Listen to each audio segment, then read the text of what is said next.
police are after me again for a crime I don't even believe in. Yeah, the police are after me again. Yeah, the police are after me again for a crime I don't even believe in. Yeah, the police are after me, my friend. The police are after me, she said. Yeah, they held their gun to my head, but somehow I ducked, escaped, and fled the scene. Well, they already ran my ID. Yeah, they already ran my ID. They pulled me off the train in the Portland rain. Mid-November ain't the warmest ride, and the crater ain't the best place to hide, especially when you're riding suicide. Especially when you're riding suicide. Yeah, the police are after me again for a crime I don't even believe in. Yeah, the police are after me again. Yeah, the police are after me again for a crime I don't even believe in. Yeah, the police are after me, my friend. So I got back on when they were gone on the flagged old gondola.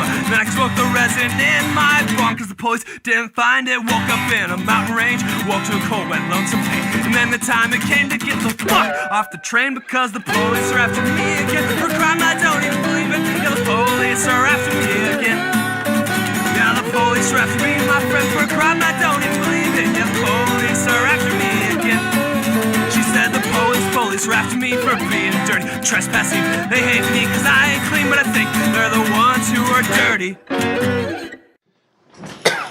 And, yeah, I'm guessing we're live. Fuck it, we probably are.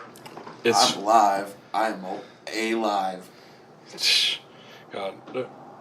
There's a song that I'm trying to think of where, I'm so alive for the very first time. Some shitty. Yeah, isn't that POD? Oh, God, it is. Yeah. It is, yeah. That Youth of the Nation are the two songs I remember from them. We are, Youth of the Nation. One thing I never got about them is that, I guess they were supposed to be like a Christian rock band, but whenever I listened to them, I never, like, really found those themes in their songs. So that was always confusing with them for sure. Yeah. I think they just wanted the mass appeal to that like big block of an audience. That's what I always assumed. Like, it's the same thing with Switchfoot or even MXPX. Yeah. It's like, at least with Switchfoot and POD, I can understand where maybe they got some themes that could be considered Christian. But then again, you know, anything could be considered Christian if you add Jesus into it. Yeah, totally. Even just one mention of that dude. Yeah, basically they weren't like going like a Creed route or anything. Right. Where like they also put like the imagery in there. God, let's introduce this podcast. Welcome everyone to the Garret Schuelke podcast, episode 11, I believe, season 2 of the podcast. Season 2. Yep. New year, new theme song. If I still have it on my computer, I'll have to download it again. New theme song. I want to say new us, but we're still the same fuck-ups as ever. I'm actually thinking about changing my legal name to Scott Stapp in light of our last 5 minutes of conversation. Dude, you'd probably be more financially successful than the current Scott Stapp. I swear I saw Scott Stapp on a billboard. Didn't it say like Scott Stapp of Creed at some casino or something? Yeah, he still performs. And it's a billboard with him like doing his Jim Morrison impression. Just like, yeah. Well, he's a bit more of a old sad looking man at this point, isn't he? Too? Well, yeah. Last thing I really remember from him was I don't know, he was either drunk or on drugs or mental breakdown. Well, he created his own prison. I guess so, but still, it's a very tragic. Oh, I see what you did there. Oh, God. But anyway, it was a bad video. It showed him like begging for help. He's complaining that I've been having to stay in the Holiday Inn. Like, that's your problem? You have to stay in the fucking Holiday Inn? Oh, poor celebrity. Oh, God. Okay. Yeah, I'm not going to change my name to Scott Stapp. I'm definitely the only Zach Elmbald. For now, anyway. For now, yeah. Until I sire another. Or, like, someone else comes in here who's also named Zach Elmblad. Never happened. And you begin, like, some comedic rivalry. Earth would spontaneously combust. Oh, no, it's all good. You guys will hate each other, but then something will come in that'll unite you two. Yeah, he'll And then spell you'll be his name with a friends K. Yeah, exactly. Yeah. Okay. So welcome to the podcast, people. I am Garret Schuelke. You know who I am. I named my podcast after myself because fuck it. And with me as the first guest of the second season, he is my editor. He's a good friend of mine. And technically, you're the second guest of this show ever. Yeah. Yeah, if we really want to stick to chronological order here. Yeah, you did one in Alpena. Yeah, the very first one, Chris's and Alpina's with Adam Stroshine. And Alpenas, I forgot about that. A-Town, Alpinas, various names from my hometown of Alpena, Michigan. Anyway, it's Zach Elmbald. Welcome back on here, Zach. Happy to be here in my own office. Yep. As always, too, we are at the Elmblad Media Group studios at the Park Trade Center, where Zach has been kind enough to let me record. Mm-hmm. Probably in part because he does work on my books and I pay him money. I'm sure if I was just some random dude wanting to come in, Mr. Elmblad, can I please do your podcast in your office? No, I can't pay you. I would totally do people's podcasts. I don't know. I'm frankly surprised I haven't been asked. I guess I just don't really directly know people that are doing active podcasts, but I mean, I've been involved with the format since 2007 and had my own podcast for a while, which we'll leave it that. We'll leave it with the period at the end of its sentence. Which you can all find on the Elmblad Media Group's YouTube channel.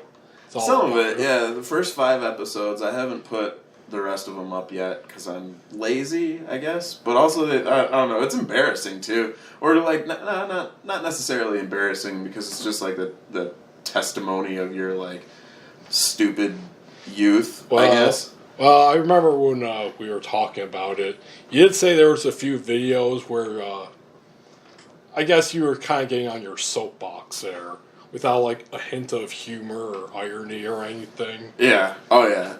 There's a lot of that. There's a lot of like mid-20s Zach pontificating. There's a lot of that. There's a lot of like me and Kenny arguing about whatever. Whatever. The podcast was called The New Scum Fix because my first company that I formed was called The New Scum Productions. I don't know if I've ever even gone on record beyond my own diatribe on those podcasts about why we called it The New Scum Productions, because that was actually really important and lost on a large majority of the people. Well, I know about half of the story. How about you fill us in on the rest? Yeah, sure. Well, the New Scum is a reference to like the body politic of the journalist character Spider Jerusalem in the comic book Transmetropolitan. Mm-hmm. And I was really, really into that comic book. And I dug it as well. Yeah, man, it's good. It's a great book. Well illustrated, well written. It didn't go on forever. It had a great, clever ending. It's tied like Warren Ellis's ability to sort of short-term project his social statement about the impending like technological revolution, I guess, sure. That was happening in the early 90s when he began writing that book, and it's like based on this kind of like futuristic interpretation of Hunter S. Thompson's lifestyle more than his writing style. And like basically like a futurized Raoul Duke. Yeah, totally. Yeah, I mean he's like injecting various drugs into his eyeballs, and like all the imagery is like there's like rampant cannibalism and inter-alien species erotica and like millions of different religions and like the way that he just explores the world in that comic book series, just it made me think a lot about like building a futuristic kind of like cyberpunk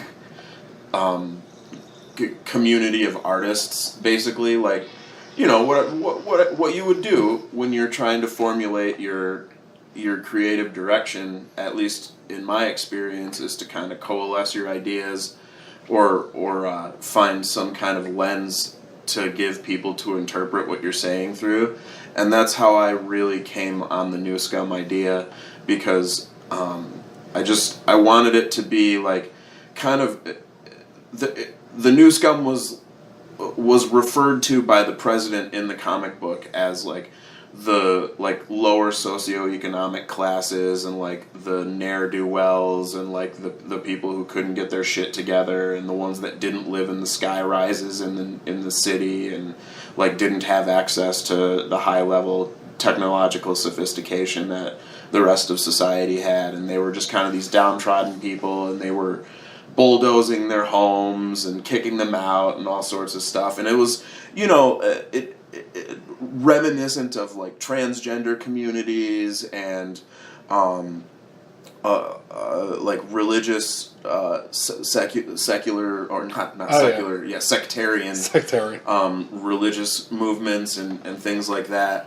where like it was just kind of a platform to be like the people that society forgot and left behind. Like, we're gonna be like, I wanted to champion that element of the future as I saw it, and that's a little heady, you know, to try to explain to people. So I called the New Scum is really my production company at this point. So like that's what I publish music through, and my own personal books I publish through the New Scum, and it's, you know, it's still maintained in the county clerk's office, and like it's still a business, and I still have a checking account for it and stuff. But, but most of these days you go under Elmblad Media. Exactly, and I was able to garner a lot more success for myself as an adult human using the name Elmblad Media Group as opposed to the New Scum, because, like, first of all, people don't like the word scum, and no matter how hard I try to, like,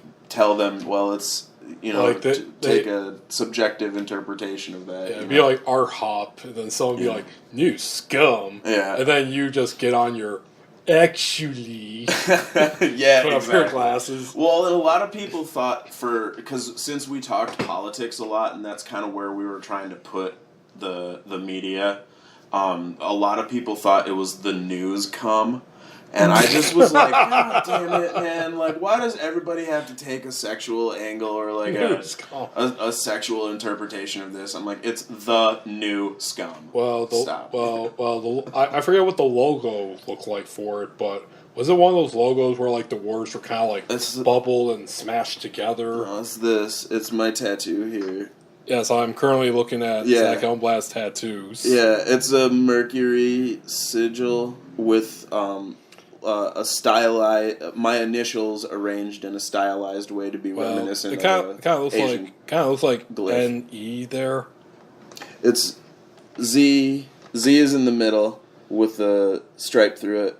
The K is at the bottom and the E is at the top. Oh, okay, yeah, now I see it. Yeah, my dad has a similar method of marking his woodworking. And maybe it's just me, but nothing in that tattoo says "come" on it. Right. Well, it's also a chaos magic sigil, right? Oh, nice. You know, so like, also on my corresponding arm is the logo. Yep. Elmblad Media Group. Yep. So I took the logos from my tattoos for each company. So is that just going to be a new thing? Is that just a thing for you too? Every time you start up a new imprint, you're just getting a tattoo of it? Well, the tattoos have a deep symbolical meaning as well. You know, I'm a nerdy ass guy. You know? I mean, if we're going that route, yeah. I mean, if I could pay you to get a Bakun Incorporated logo tattooed on you. No, it's more about my own, like, I like the idea of like a personal mythology, and like, you know, you and I have touched on this in our conversations on the podcast in the past about like mystical experience and mushroom trips and like visionary thinking, not like Steve Jobs visionary thinking, but like visionary thinking, like sitting out in the woods. Yeah, actually, you know, and actually, eating cactus. actually trying to learn something new or having an adventure. Right. Not, I'm going to forsake all this well-known medical procedures, get rid of my cancer, and do this bullshit that will not kill me at all. Yeah, man. Well, yeah. I mean, I believe in doctors and medicine and science, but except vaccinations, we all know that. We all know that cause autism. They're full of mercury and lead. I'm pretty sure there's some strains that make you gay. That's also how they microchip us these days, man. Right in those vaccines. Oh God. But anyway, the tattoos are part of my personal mythology or mythologization, or however you would say. Like I decided like viewing things through oh man, this is me and my convoluted explanations of shit. But I studied early on in my college career. The first time I went to college, I was studying comparative religion. So I was really interested in symbolism because I grew up Catholic, and I got really well, I a lot of parts of that life I really like, and I think I really do carry forward into my life, maybe even unintentionally. I mean, religion itself, I think it's dumb, and I really don't like the sky daddy concept in and of itself. But like, there's this community aspect of religion that is slowly being replaced by, in my opinion, social media and clubs, like groups of subcultures, that can identify with each other based on similar interests, there's a lot of that, though. Yeah, exactly, yeah, and just speaking as broadly as possible, too, but I think religion supplied an aspect of that to, like, society and its structure as a whole, or, like, to the, like, conveyance of culture, and so I got a bunch of resin incense. I got frankincense and myrrh over here and stuff. Like it's the symbolism of the Catholic Church that I really appreciate from an aesthetic, like an artist's point of view. Like I like the iconography. Grew up like I like stained glass windows. I will say this. I got many a story about my time in Catholicism. It's not as bad as like a lot of our heroes had it, like Jack Kerouac, for example. Mm-hmm. Back then, because whenever people think Catholicism, they always think of like some like really strict boarding school. You're getting spanked. You're getting molested. All this horrible shit, which still does happen. Yeah, it does happen, and that's awful, dude. And I mean, I went through Catholic education for like second grade to the sophomore year of high school. I was in the Catholic education system. Dude, I lucked out big time because I got criticism of him too, but I have to thank my dad for that because my mom, devout Catholic, and unlike me, when she grew up Catholic, she like really legit liked it. Mm-hmm. She had a great time. She like spent some time like a summer camp program up in Petoskey. They had like a convent there or some shit, where like they wore silly hats and shit. Yeah, she really liked it. And mitre, I think they call that. I'm not sure. I don't know. Habit. I think it's a habit. Is the HABET? Wait. The regular hats. I think it's the entire ensemble. Oh, because I'm not saying like nun stuff, but more like you wear a big hat that has like flowers on it and shit. Oh, okay. Yeah, not familiar. No, interesting. That was like the religious thing with pretty much all Christian denominations back in the day. Men wear suits, women wear dresses and like silly hats. Okay, like the Easter hat. Yeah. The Easter bonnet. Yeah, pretty much. So anyway, she really liked it, and she wanted to raise her kids Catholic. Okay, legit, I guess. Here's the problem, though, is that my mom grew up poor. Then she married my dad and basically married into the working class / middle class. So she had money. Was one of the things she apparently wanted to do with that money? Send her kids to Catholic school. Which my dad immediately vetoed that. Right. For one, I think it's because he was raised Methodist. He's not religious at all. He's not outright anti-religious or, fuck God, God doesn't exist like I am. But he's not a religious dude. Plus, I think he wanted, like, my brother and I to grow up be big sports stars, the guys that, like, they make shitty MTV movies out of. So, and having them go to a Catholic school throughout their public education, not going to lead to that. And I honestly can't confirm this. My mom has never, like, straight up come out and say it, but she has, like, hinted at it during, like, a few arguments we would have. She'd be like, if it wasn't for your dad, I could have... I'm like, oh, God. Wow, yeah.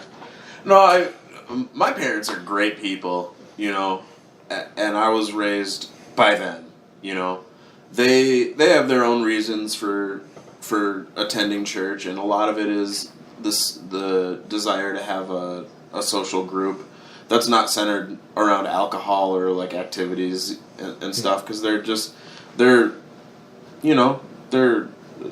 straight-laced people. They don't like to party. Like their mission in life was to like to raise a family, so that's what they focused on for pretty much their entire lives. And they grew up Catholic, so I think they just perpetuate that, that practice. And I rebelled against it for many, many years, but, as I grow in, like, levels of maturity or whatever, I appreciate some aspects of being brought up in that world, just because, I feel like there's some values worth preserving. At least stated values, Our experiences were vastly different, though. Yeah, well, I mean, I am definitely not a Catholic, Well, I mean, according to them, I am still, because I got that smelly shit smeared on my forehead by the bishop. Smells so good. Chrism. Chrism. Are we recording? Yeah, we're recording. Just kidding. You want to join us? No. Everyone, KC in the background, he might join us. Kenton doesn't like to be surveilled. Well, as I don't know Eminem... who that is. Well, I gotta use the all caps name on the recording. As the great Michigan rapper Eminem once said, peer pressure will always win whenever you try to fight it. Anyway, if I had to, like, really define my experience with Catholicism, whether it's through church or through the, catechism, I think it's called, the schooling aspect. Yeah. You see, it wasn't so much, well, it was a form of schooling, but it was more so you would apparently grow up into the faith, and then, you can have, God, I'm forgetting all these terms because I've been so distant all these years. Then you can, I don't want to say legally, but no, you can then technically take the body and blood of Christ, you eat this little piece of bread, you take a little sip of wine. Yeah, man, they let us drink when we were kids. It was great. I was an altar boy. Oh, I'm sure there's like a religious statute of limitations, right? Because I definitely drank that wine. It was good. I liked it. I also should pause and like break the fourth wall here to tell the intern over here that the battery charger is in my truck, but the alternate battery charger is in the pocket of the lens bag. Yeah. Well, the thing with Catholicism with me, if I had to, like, one way to sum it up, boring. Boring as shit. Like, I remember the very first time I technically remember going to church. Like, back in the day, because we didn't know how to read yet, our mom would read us stories. Mm-hmm. One of them was a book about Bible stories. It had, like, Noah's Ark, David and Goliath, Moses. It was like one of those classic kids books where like it was really well drawn, like really epic drawing. As opposed to like today where it's like really kiddie and flashy. Nothing against that type, but just saying. So we would read this, and like I didn't connect it to religion at all. I just thought they were cool. And since it was so influential in our culture, obviously, so one day I just asked her to read one of it for me again. My mom got really mad for some reason. Like, I don't know if something was like going on during the day or what, but she just said, fine, you know what, if you want to hear these stories, we'll start going to church. Then walked out of the room. I'm like, wait, what? I thought this was a book. Yeah, I don't know. I still don't know what her problem was back in that day. But, so then we go to church, like, I don't know, the following week. And they were showing a movie during that time. I was like, oh, this ain't so bad, you know. Oh, we'd be watching movies every week. I was like, wow, this movie's really boring as shit, but at least it's a movie. I was kind of relating it to, like, school, how sometimes we show movies. Right. After that, though, yeah. It's basically just you sitting there listening to one person speak, then another person, then blah, blah, blah. And we were little kids, so it's like we wanted to be out playing on a Sunday, so we're hearing this guy in a robe speak from a book that we've never heard of before. And it actually worked a little bit because my mom finally realized that she allowed us to bring in like comics and magazines with us. We could just sit there and read the whole time. Like, oh, okay. But, see, back in the day, too, we were, like, big wrestling fans. This was during the WWE's Attitude Era. Like, I don't know how familiar you are with wrestling at all. Not really much at all. I watched it for, like, 98, 99, and, like... Oh, then you might be familiar, actually. That was, like, the Attitude Era or near the end of it. It sounds familiar, yeah. Yeah, basically, there's two magazines that WWE put out. Like, their regular magazine, which was for all ages. Then they put out one called Raw, which was, like, for adults. It dealt with, like, more adult topics. My mom didn't, like, really realize this, so we would read stories that had, like, Stone Cold. On the cover, like, be bleeding all over. There'd be, like, a story, like, an interview with China, talk about how she liked to have sex with Triple H so much. Anyway, so we would have, like... Isn't she dead? Oh, yeah, she's long dead. R.I.P. China. I remember China. Me too. I remember China. Yeah, she had such a lot of them from that era dead. And yeah, they're all slowly dying. Mankind. Mick Foley, he's still around. I remember Man, that guy. China had the best clit ever. I'll tell you about that later.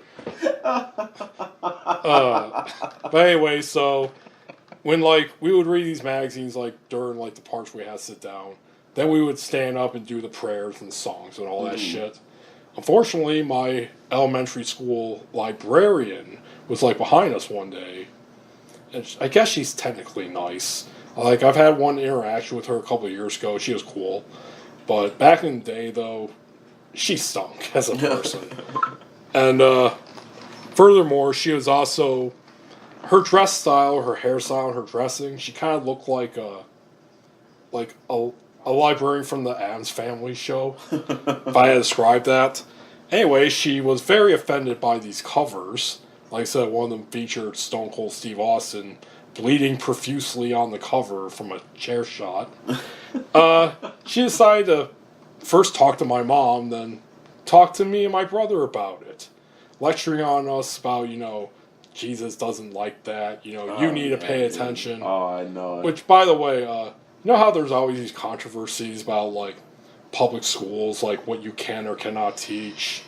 Are my children being brainwashed? Blah, blah, blah. Religious controversies, you're always hearing that. Wait, is there a possibility that they're not being brainwashed in school? Okay, that's too broad of a topic there, Alex Jones. No, what I'm saying is that, especially in today's climate, shit would be going down if if a member of your public school staff went on to lecture you and your child about how to properly worship or what conveys a religion, shit would go down. But in Alpena in the late 90s, early 2000s, perfectly fine. So my mom stopped us from bringing in magazines, and we just sat there fucking bored the whole time. Mm-hmm. Exactly, KC. If folks you didn't hear it, but KC just let out the perfect fuck. And then of course I did like the catechism stuff, which was boring as shit too. It was basically schooling. I did remember one time, out of sheer boredom, I drew devil horns on every character in the book that I had, which included saints. So there's like John the Baptist baptizing Jesus with like a devil horns on him. Yes. And that was it. Like, I didn't write Hail Satan or anything. I just drew devil horns because I was bored. I had a really heavily annotated Bible because I would argue stuff with people. This wasn't a Bible. This was just like a regular textbook for like elementary school kids. Yeah. Dude, my mother got the hold of that. Spent about a half hour making me erase all of it while just screaming above me. You know how evil that is. You can't do that. You're gonna embarrass me in front of everyone. Ugh.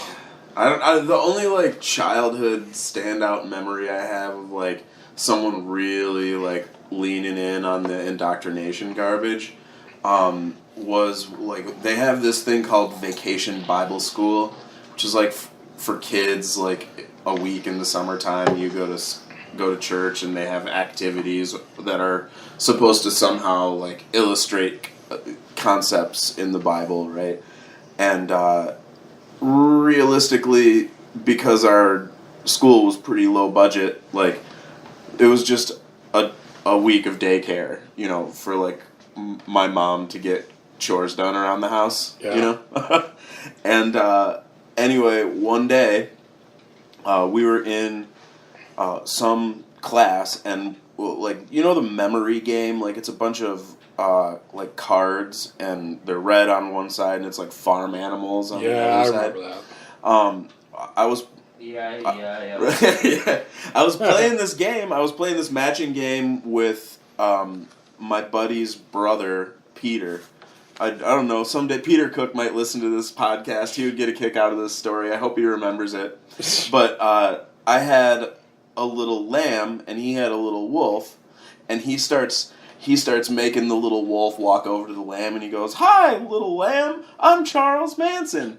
And then I said, "Hi, I'm Sharon Tate." And right at that moment, the instructor comes by, or like whatever mom was like watching over us, and she's like, "Did I just hear you make a joke about the Manson family?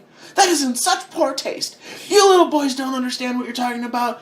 Jesus wouldn't appreciate you talking about that." Oh my God, she just gave us the riot act. Like, we had to sit out in the hall with our, like, you know, like, with our faces towards the wall or whatever, which was the punishment, apparently. But instead, we just sat outside and talked about music. Like, this is the guy that turned me on to Metallica and Marilyn Manson and like some Is this the guy who some does of the other the Beatles solar records. music thing? It's his older brother. Okay. Yeah, you know, just a knowledgeable guy in the Kalamazoo music scene as well. You know, he's been around forever. A lot of people know him, and like we just had a ball just out there talking about music and shit in the hallway. And she'd come out and be like, "Hey, you're not supposed to be talking to each other," and we're just like, "Oh, we're sorry," you know? And then as soon as she goes back in the door, we're like, "Yeah, dude, so the White Album is a great album. And here's why you need to listen to the White Album more than you listen to, like, Help and A Hard Day's Night." And, like, you know, he was telling me, "Oh, the new Metallica record, Load, a lot of people don't really like it, so maybe you might want to try these other albums first." And, like, he puts on Master of Puppets, and I'm, like, 7 years old, and my mind explodes or whatever. Maybe 9 or 10. And, yeah, whatever. 94 was when Load came out, right? So, I was Yeah, 9. I thought it was later than that. I think it was 94. 96 maybe. Jamie. So I was 11. What'd you say? Jamie. Isn't that Jamie. right? Jamie, look it up. Yeah. When did Metallica's Load come Oh out? God, there we go. Young Jamie, Powerful. KC Horstman, Have- powerful. Hashtag powerful GSP. God, I kid you not. I looked on YouTube recently, one of the videos I uploaded of this podcast. 1996. 1996. Yeah, I was Yeah, 11 years old. Yeah, one of the one of them had like just the hashtag powerful GSP like on top of it. And I'm like, oh my God, that actually's trending. Perfect, dude. Anyway, well, another thing with catechism, Catholic school, or whatever the fuck you want to call it, is that it intersected often with the other side of my life, sports. See, my mom handled the religious stuff, my dad handled the sports stuff. I didn't really like either because I put up a lot of shit from people. So, like, I just didn't want to do it, but since I was a little kid and afraid of my folks, particularly my dad, he scared the shit out of me. I kept doing it, even though I didn't enjoy it. Adults are scary when you're a kid. I remember that a lot. They really intimidated me. Well, at least with my dad, from basically my childhood to teenage years to like my early 20s, he pretty much made out that if I did anything wrong or talked back, whatever, he would beat the shit out of me. I don't mean like, he smacks you alongside the head, sends you to your room, but like, will literally jump on you and start pounding you like he's in a bar fight. Wow. Yeah. Ugh. Yeah, dude. Physical aggression. I don't understand it like that. I do love the guy still, obviously. I'm still connected with my folks, but now it's like if I had a time machine, I would go back and be like, hey, I have some criticism and suggestions. I'm sure he would do the same, though. He would probably then try to beat the shit out of 3-year-old me if that happened. Like, who the fuck are you? Oh, that's hilarious. Why are you in my house? I don't know. Like to wrap up the tangent, I guess the tattoos are, like I said, part of personal mythology. So it was it's an actualization thing. Like when they get color, they start out as black and white tattoos, and when they get color, that means that I've achieved the thing that I was. Yep. It's coming into the new year, season 2 of this podcast. I'm glad we're keeping the free-flowing, rambling, fucking babbling bullshit aspect of this podcast going. Yep, I'm good at a rambling and convoluted conversation. I'm really good at that. To finish up my tangent, basically it crossed over with the sports section a lot and general school. Mm-hmm. So that means I have put up with a lot of quote-unquote bullies at the time. Like, there's been a few days like I got into a fight at school with some of them. And then I would go to catechism later that night, and they would be there too. And I would almost get into a fight with them there. Be like round 2 at church. One of them I did get into a fight with, like the bathroom there. I don't think either of us ever got into trouble for it either, even though I think I like nearly smashed his head into the toilet. Wow. It was we for some reason neither of us really adhered to the no snitch rule. And they didn't see, and apparently none of the grown-ups saw any blood or bruises or anything. Mm-hmm. So yeah, I got other stories, but we could save those for later when we inevitably do more fuck religion conversations. Yeah, I'm usually game for one of those types of conversations. To finish up on the new scum, this is the part of it that I do remember is that apparently you came across someone else using the new scum. Oh yeah, and you threatened to sue them. Oh yeah, I was a jackass. Adam, I think his name was Adam Horowitz is his last name. Daniel Horowitz. That's it. Yeah. Holla, Adam. Yeah. Well, no, he's cool. We still follow each other on Facebook and stuff. He's a world traveler. He was a video game writer for a long time, and man, he made a really good point. And this is one of the first times that I had to eat crow as a business person too, because he had made a publication for his his college newspaper. Like, he made a column or whatever, some type of journalism thing, and he wanted to call it the New Scum. So I was like Googling myself because I'm a jackass. Ego surfing. Right, yeah. And I came across this other New Scum, and so I sent him an email, and I'm like, listen here, asshole. Like, this is my fucking idea. Wait, and I'm blah, blah, blah. How old were you at this time? 23, How old was 24, 19, you know? Okay, Yeah. he's legally an adult. Yes, definitely legally an adult. Well, it was a college newspaper. So. Oh, okay. I was about to say, if you're like, I don't know, writing a 15-year-old high schooler, that. Right. He would have. Yeah, I would have. Yeah, definitely. No, I was all fired up, you know, and I was like, hopefully we can come to some type of compromise about, you know, copyright, blah, blah, blah, blah, blah. You know, I'd hate to get the lawyers involved.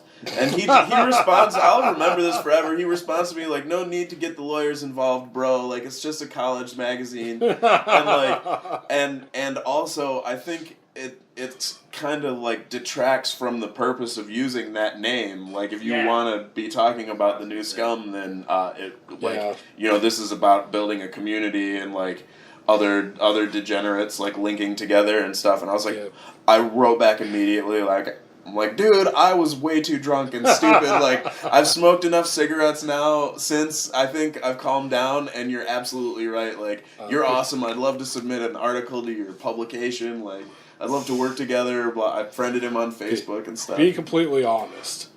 Could you have afforded to sue him at the time? No! Okay. Of course not. As someone who constantly talks shit... I wouldn't have any basis to sue him either. I didn't copyright that phrase or trademark it. As myself, someone who constantly talks shit and trolls online, though I did make a New Year's resolution to kind of slow down on that because it was actually making me more stressed than I intended. Mm-hmm.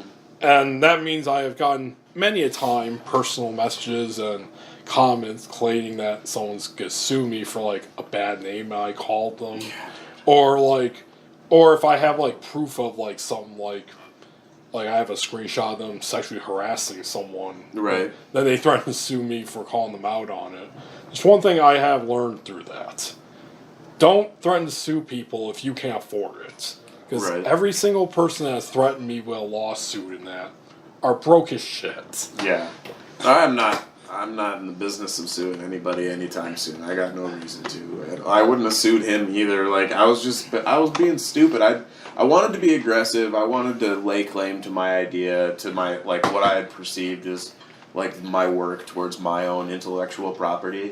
But, like, obviously it's not my intellectual property. It's the intellectual property of Warren Ellis. And, like, the only acknowledgement I have from Warren Ellis is he retweeted a picture of my tattoo that says the New Scum, that says "Life sucks, wear a hat." It's from Transmetropolitan. Can you imagine if he threatened to sue you? Warren Ellis sued me. Yeah, I know. Well, that's another thing that I thought of at the time. Yeah. So that guy that you threatened to sue got a hold of him and told him, and then Warren Ellis sends you an email. Hey, buddy. Yeah, exactly. You stole my intellectual property, you idiot. God, that is some like 3D chess right there. Right, exactly. Well, yeah, some extreme 3D chess on behalf of my 23-year-old drunk brain. Oh God. I sowed the seeds for what became a good future for myself, but the trials and tribulations along the way are embarrassing at best and, you know, debilitating at worst, you know. That's you make mistakes as a person as you progress. All right. Well, my friend, it's 2019 now. It's a new year. It is. You always want to do a year in review, 2018. Sure. So, 2018. We need a sound thing. We need a little soundboard so you can go, the year in review. Year in review. No, I would get one that just had like all the fucking air horns and like DJ Khaled kind of thing. DJ Khaled. I hear furious typing from KC, King Charles rapper. Him up. Instagram. Bandcamp. Good promo, KC. There's some. Yeah, we don't want to play too much of this clip because we'll get kicked off of YouTube. Well, I still have the Internet Archive. Yeah. Thank There you. we go. Thank you.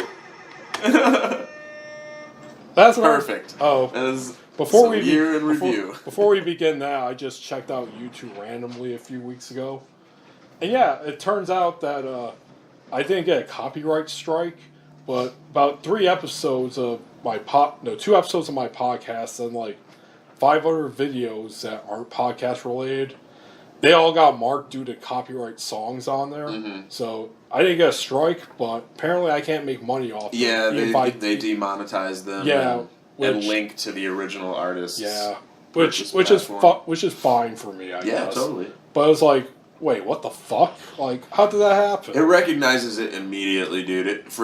Especially if you use a song that's published through BMI or ASCAP, like that, it's gonna know. It has whatever magic juju. When it uploads and then it's processing in the same amount of time that it uploads, like it's scanning for all that stuff too. Shit. You know, and so it'll ding you right away. Like I made this little scuba diving video a couple of years ago, and put the Primus song "John the Fisherman" underneath it. Yeah. And it was as soon as I clicked publish, it was like ding, this contains copyrighted material from Primus, and I was like, wow, it sure does. And then I clicked all the buttons to make it cool, and everything was cool. But it knows right away. Yeah, that's why, like, for the podcast, I get a lot of songs from people around here in Kalamazoo, Grand Rapids, Traverse City, Chicago, even some in Canada. Mm-hmm. Basically, I find indie artists that are just like Bandcamp and that. Yeah. Because if I go anywhere else, or even like if it's someone they sell their shit on Amazon, I'm probably going to get picked. Mm-hmm. So that's another reason why I'm so indie. So if I do want to make money off this, I get it. Yeah. Yeah. So anyway, 2018 year review for Zach. How did 2018 go for you personally, and how did it go for Elmblad Media Group in general? 1/1/18. Yeah, well, I mean, it was the culmination of nearly a decade of work. Honestly, like 2018 was a huge year for me. It was the most financially successful year for me since my late teens. Because I worked for a big-ass company when I was 18, 19, and I made $35,000. Something like that. I don't know. I shouldn't even speak actual number terms, because whatever. Mainly because it's irrelevant, because anybody listening, like that number at the time or even now, it's irrelevant because it depends on where you live and like all that type of shit, and like what your financial obligations are. Whatever. I'm not an investor or an investment advisor. I'm giving some fine print here. Anyway, I had the most successful year for myself. I was finally able to quit like all my day jobs, as they say. Really? So you're not doing that freelance photography anymore? No, it's not freelance. I'm a contract photographer. Oh, my contract is through Elmblad Media Group, and I bill all of my clients through Elmblad Media Group. So okay. I am not, like, when I say that, I mean, like, I don't get paid by anybody but Elmblad Media Group. Like, and Elmblad Media Group gets paid by its clients for services rendered, whatever those may be. Photography services, aerial imaging services, publishing services, copy editing services, logo design, graphic design, photo editing, video editing. Dried flower donations. Yep, dried flower donations. I've been working, and so, we were just shouting out to KC Horstman over here, the intern extraordinaire at Elmblad Media Group. He's been working on projects for us as well, kind of expanding us into concert photography and promotional video. Yeah, which you just did this past weekend in Milwaukee. Yeah. Tell us about that. Yeah, we were shooting for Marcus King Band, and they were opening for Humphreys McGee. at the Riverside Theater in downtown Milwaukee. It was a great show both nights. It was 2 nights doubleheader. Umphreys has been around for whatever. I think they said that this week they played their first show in South Bend, Indiana 21 years ago. And what's funny is Marcus King, the front man of the other band is 22 years old now. And so he was 1 year old when Umphreys McGee played their first show, and then he was on stage jamming with them last night, and just tearing down the house, man. That kid, he's a sick guitar player. He's absolutely amazing. All those guys are super talented dudes in Marcus King band, and Umphreys too. They're talented musicians. I've really liked them for many years. It's not necessarily my thing anymore. I don't know. We could get into music. Everybody's got an opinion there, but no, I think Marcus King band's a really good up and coming artist. He has a really good portfolio as a guitar player. He's kind of a bit of a child prodigy, and he's just a nice kid. All those guys are real good dudes. So we were shooting for them. We got a bunch of other concert photography gigs coming up in the next couple of weeks too, and then we've been working on a promo video for a local artist named Ashley McGeechee, or Nuggets of Light is her artist name. The Instagram name. Yeah, actually, you have a list right here on the door. Oh yeah, January 2019.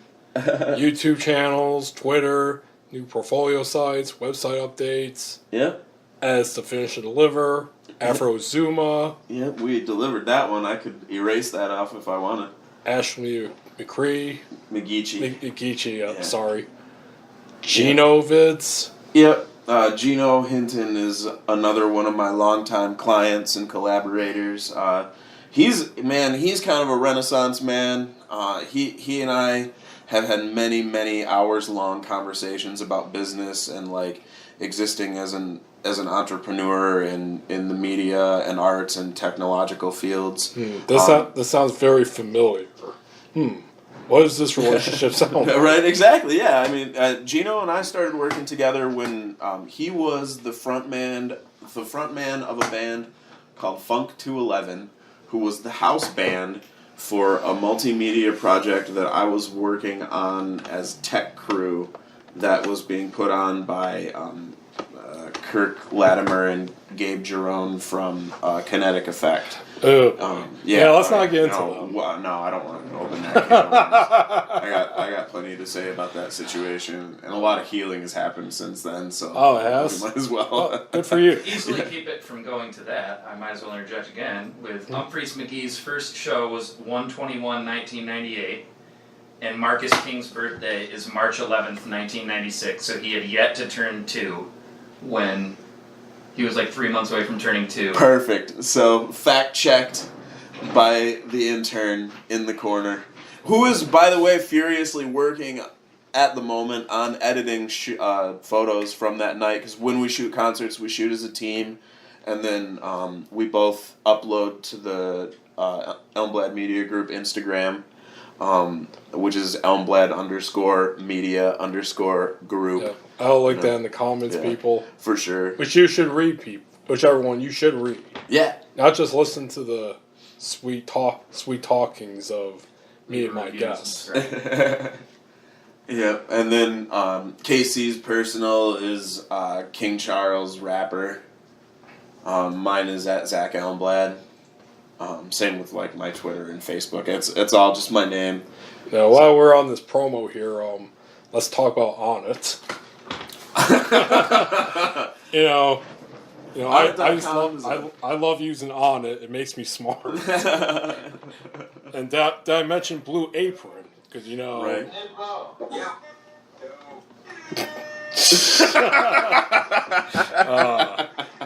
Dude, my podcast dreams are coming true as we speak. I'm no know Jamie, but I'm working. You know, Also using a non-internet intern computer. you know this reminds me of? Casper mattresses. Casper mattresses. Stamps.com. Yep, Stamps.com. I was trying to come up with another one. That one's a good one. In those early episodes of the Joe Rogan podcast too, or Joe Rogan Experience, Brian would like say, "Oh, and you can definitely not weigh mushrooms on the postage on the digital postage scale that you receive for free." And Joe would like scold him and like send him dirty looks and shit. He's like, would this be after he did like an Olive Garden joke? Yep, there was a lot of Olive Garden jokes. God damn it. Yeah. Oh man, those earlier ones were great. Finally, our other sponsor, AdamandEve.com. AdamandEve.com. Oh god. What's the hair? There's a hair dye one that a lot of the true crime podcasts. I don't know. I forget. Yeah, it's a girl's name. I think is the name of the company. Whatever. I don't know. We are. The Garret Schuelke podcast is not sponsored by any of these companies. Neither is Elmblad Media Group. Soon. And our opinions may not necessarily reflect the opinions of those, whatever they are. Those things, Those those companies. sponsors I'm obviously making fun of. Exactly. So anyway, Yeah. let's go back to how Yeah. awesome 2018 was. Yeah, it was a successful year for me, man. My real estate photography career is booming. I was able to expand into drone flights. I got my FAA Part 107 SUAS certification to be a remote pilot, so a drone pilot. That has worked out well. The photography stuff is just cooking right along. Like I said, we're doing the concert photography. I've had a couple more product photography shoots. Just things continue. Still working the plan, as they say. How about your band, Conrad Twitty Band? Yeah, Conrad Twitty Band had some setbacks this year, but we're still going strong. We got kicked out of our rehearsal space in Grand Rapids that we had for Really? 4 years. Oh yeah, that was a mess. The same space shared by Emma Lou and the West Side Rebellion. No. We left that. I don't think Emma Lou rehearses at the same place as West Side Rebellion. Oh, my bad. I think West Side Rebellion had moved out of the room that we were in or the area that we were in, but that was like an interim space that we were in. Like we had a storage unit for 4 years. Oh yeah, you told me this story. Yeah, and they kicked us out. The new owners kicked us out. You're very angry about that. Yeah, I was not. Well, it was a perfect setup. It was a perfect amount of space. Over the years we had kind of gotten it all set up. All of my PA gear was up there and set up, and everything was rigged to record everything. We recorded every practice, multi-tracked, 16 tracks, and it was a great rehearsal space. And having to disassemble it was not fun, and it's going to be a long time before we get a place set up like that again, because it took us 4 years to get to that point. So that was a major setback, but we're writing another record right now about Great Lakes shipwrecks, and then we have a couple more vocal sessions Just for our channeling your first inner record. Gordon Lightfoot. Yep, we are. Yeah, it's heavily influenced by the lyrical content of the tune "The Wreck of the Edmund Fitzgerald." Gotta tell the whole story in some way. I don't know. I like our new music. Obviously every artist's newest stuff is what they like the most. So that goes without saying. But we've all grown a lot as musicians, playing together for almost 5 years now. Actually, almost 6 years now, because it would have been late 2013. I think we started playing together. Maybe 2014. It's hard to parse the timeline these days. But yeah, we've been together for years. That's going well. We had a side project going for a while that we had to put on hiatus, also because of getting kicked out of the rehearsal space. That was the Enola Gray. that would have been me and DJ Wirt from Conrad Twitty Band and Travis Smith, the drummer from Pieces of Eight. And it was like politically themed noise music. I played guitar and did samples. DJ played bass and did samples and noises. And we all kind of sang and shouted and stuff. But we didn't have much of a chance to really we only had like 6 or 8 practices before we got kicked out of that place, so we didn't have much of a chance to really put any material together. But we'll, it's only on hiatus. We'll get it back together at some point here. And our record, like I was saying, is almost done. We've been working on that for like 2.5 years. It's been a struggle. The guy who is producing it, Jupiter Jones, ended up having like a hip replacement, and he's like in the process of building out his studio, and there's been just endless complications with scheduling and stuff. Jupiter Jones. That's Jupiter Jones, yeah. Mark. I'm sorry, Mr. Jones, but for some. What up? Oh, nothing. He's going on a another shoot question. here. Yeah. I'm going to shoot for the new video game bar in town, LFG. Oh, I heard about that. Yeah. I gotta check it out. LFG is Smash cool. Brothers tournament today if you want to go, Garrett. Oh, what? After you're done. It doesn't start till 6, so. Huh, maybe. I'll think about it while we're podcasting. Elmblad Media Group has now used the photo. If you go to their Facebook page, their cover photo may or may not have been taken by me. Definitely was taken by him. Anyway, my joke was, whenever I hear Jupiter now, I think of that song by Train, Drops of Jupiter. In her hair. So I apologize, Jupiter Jones. Yeah, Train joke. he was one of the lead engineers at River City Studios in Grand Rapids for like 20 years. He's a recording arts instructor at some college that I don't remember the name of that's up there. That's not Grand Valley. He's an accomplished producer and a musician in his own right. And we've had a lot of setbacks, but we're finishing that record up. Moonrise Over Uranus is the name of the record. For shizzle. Yeah. It's a good tune, a good title track, and it's all like outer space themed and. Here's a question I want to ask. Yeah.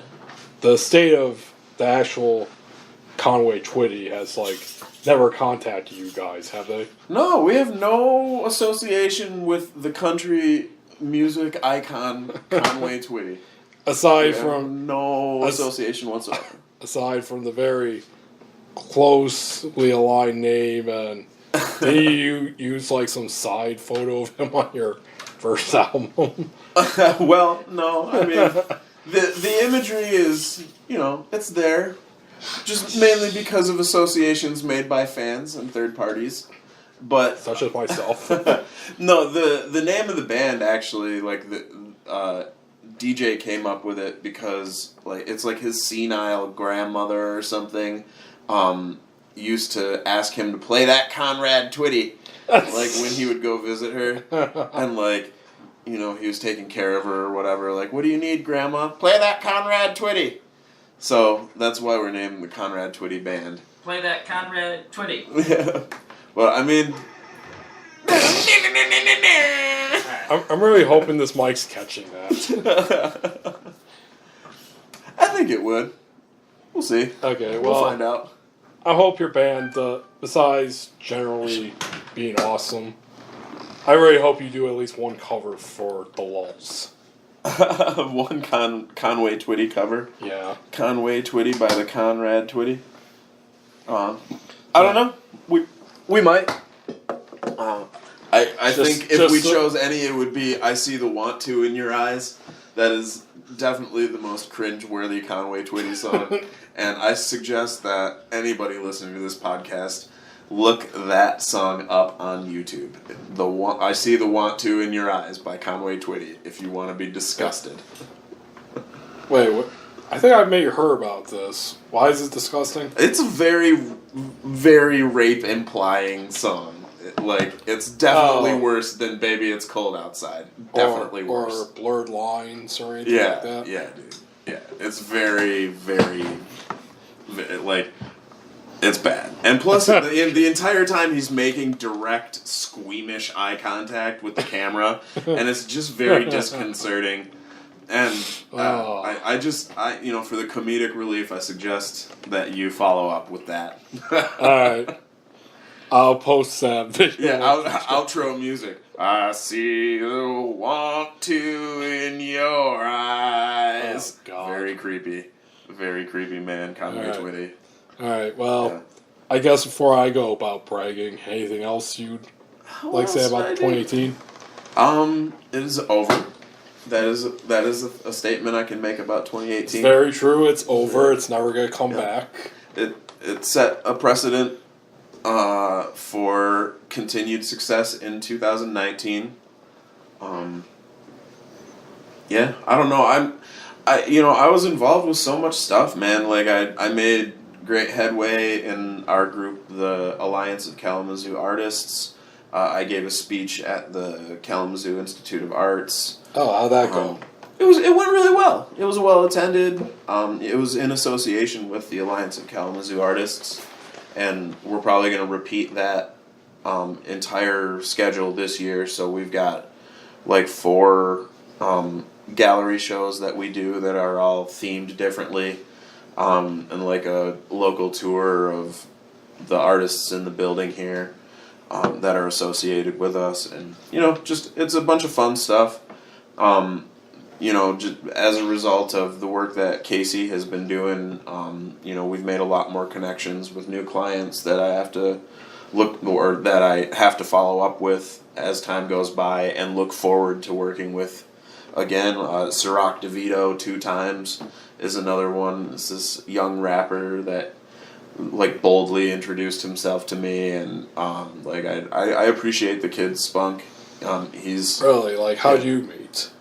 I was taking pictures of a house in his neighborhood, and he came up to me while I was in the yard taking pictures and asked if I did video, and then asked me to do a video with him, and I said yeah, and so we did, and then I've been doing a little promo work. I did some photos for him and stuff, That's good. Yeah. Not as epic as when we met, though, at Fourth Coast, where I just like literally plop down my book on you, like, please publish my book. Like, okay, sure. Yeah, well, I mean, it worked out well. That was like immediate precursor to having this physical space too. This office.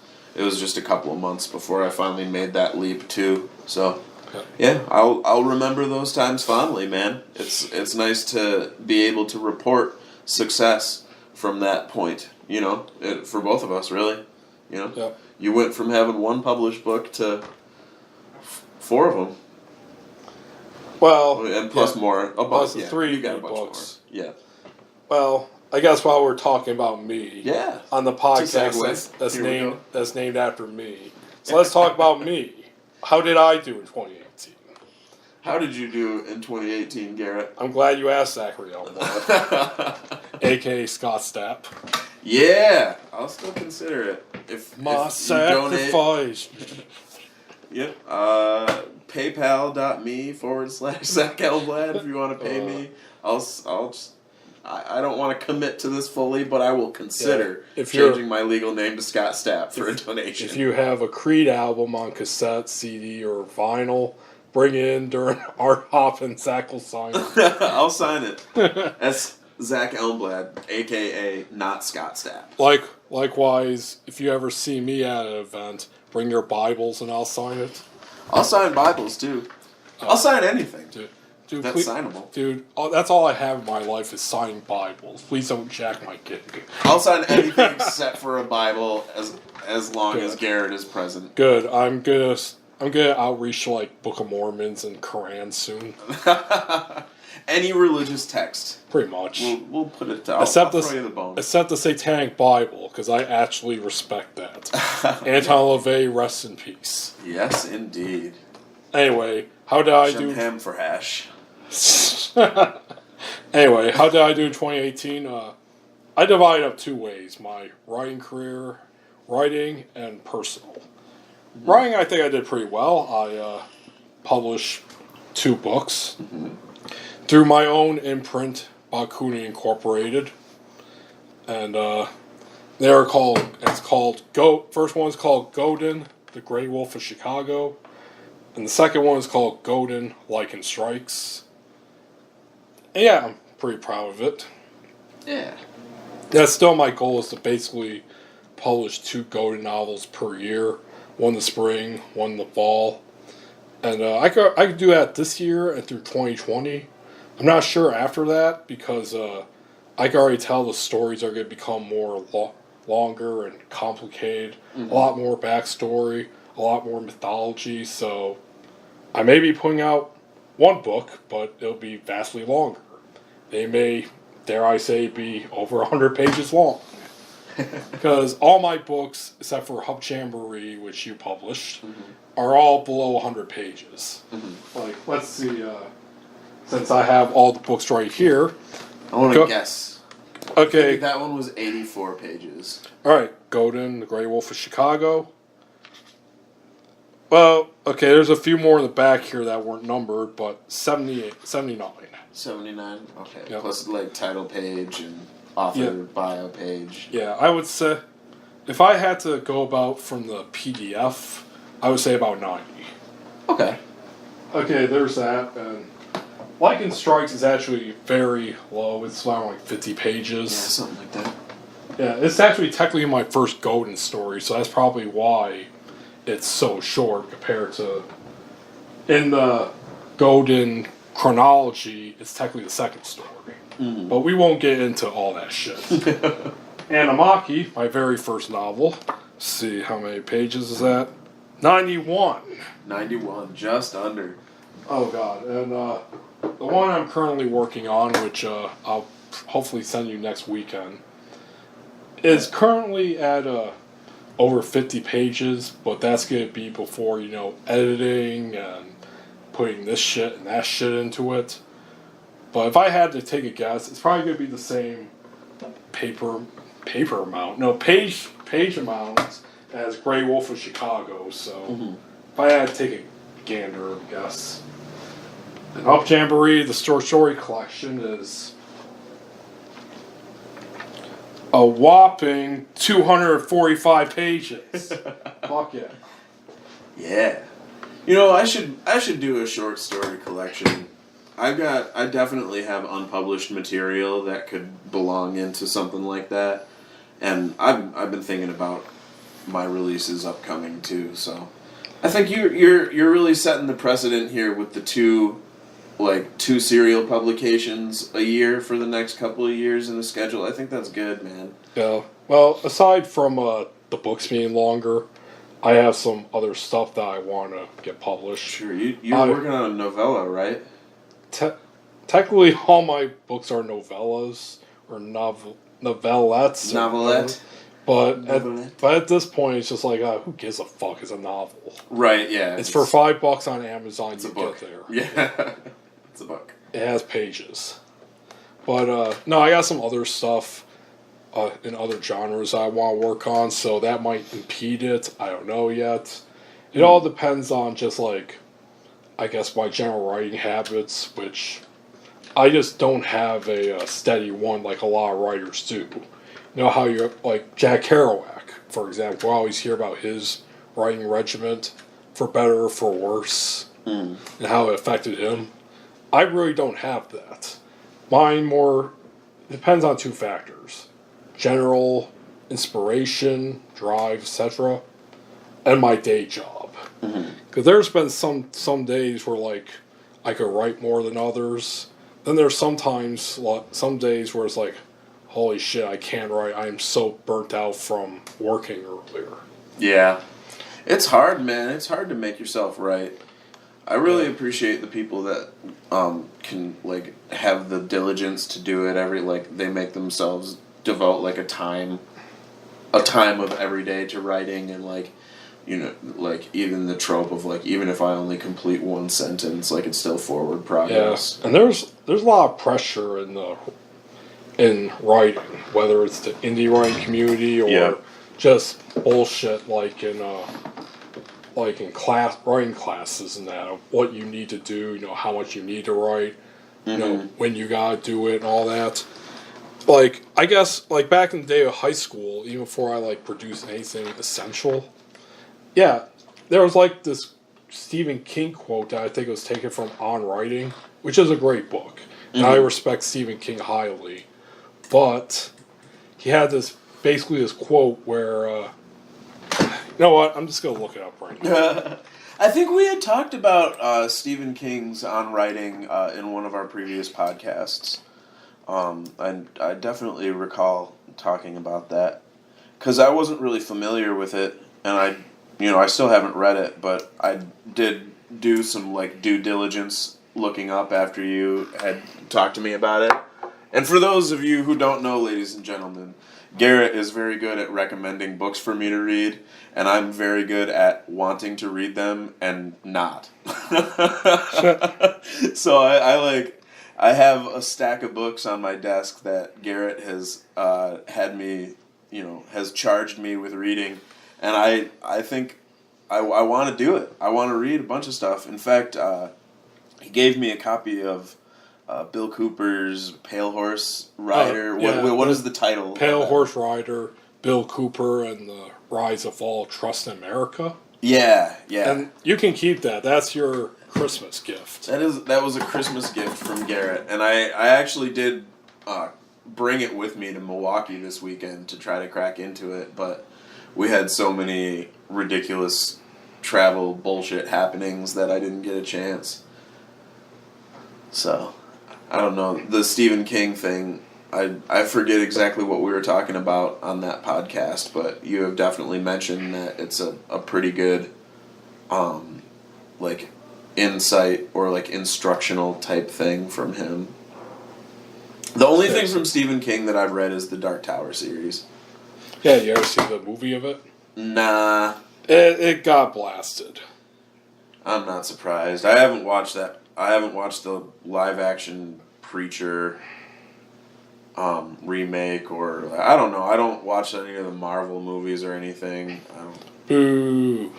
Yeah, because I'm a major nerd of that.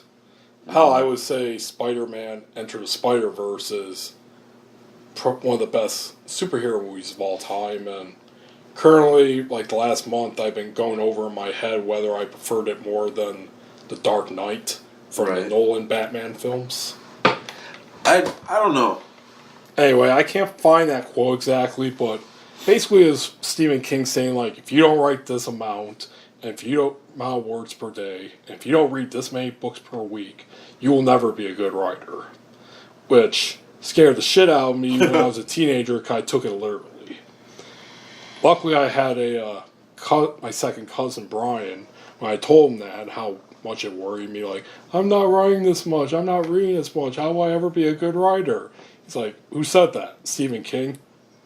Are you kidding me? Stephen King, of all people?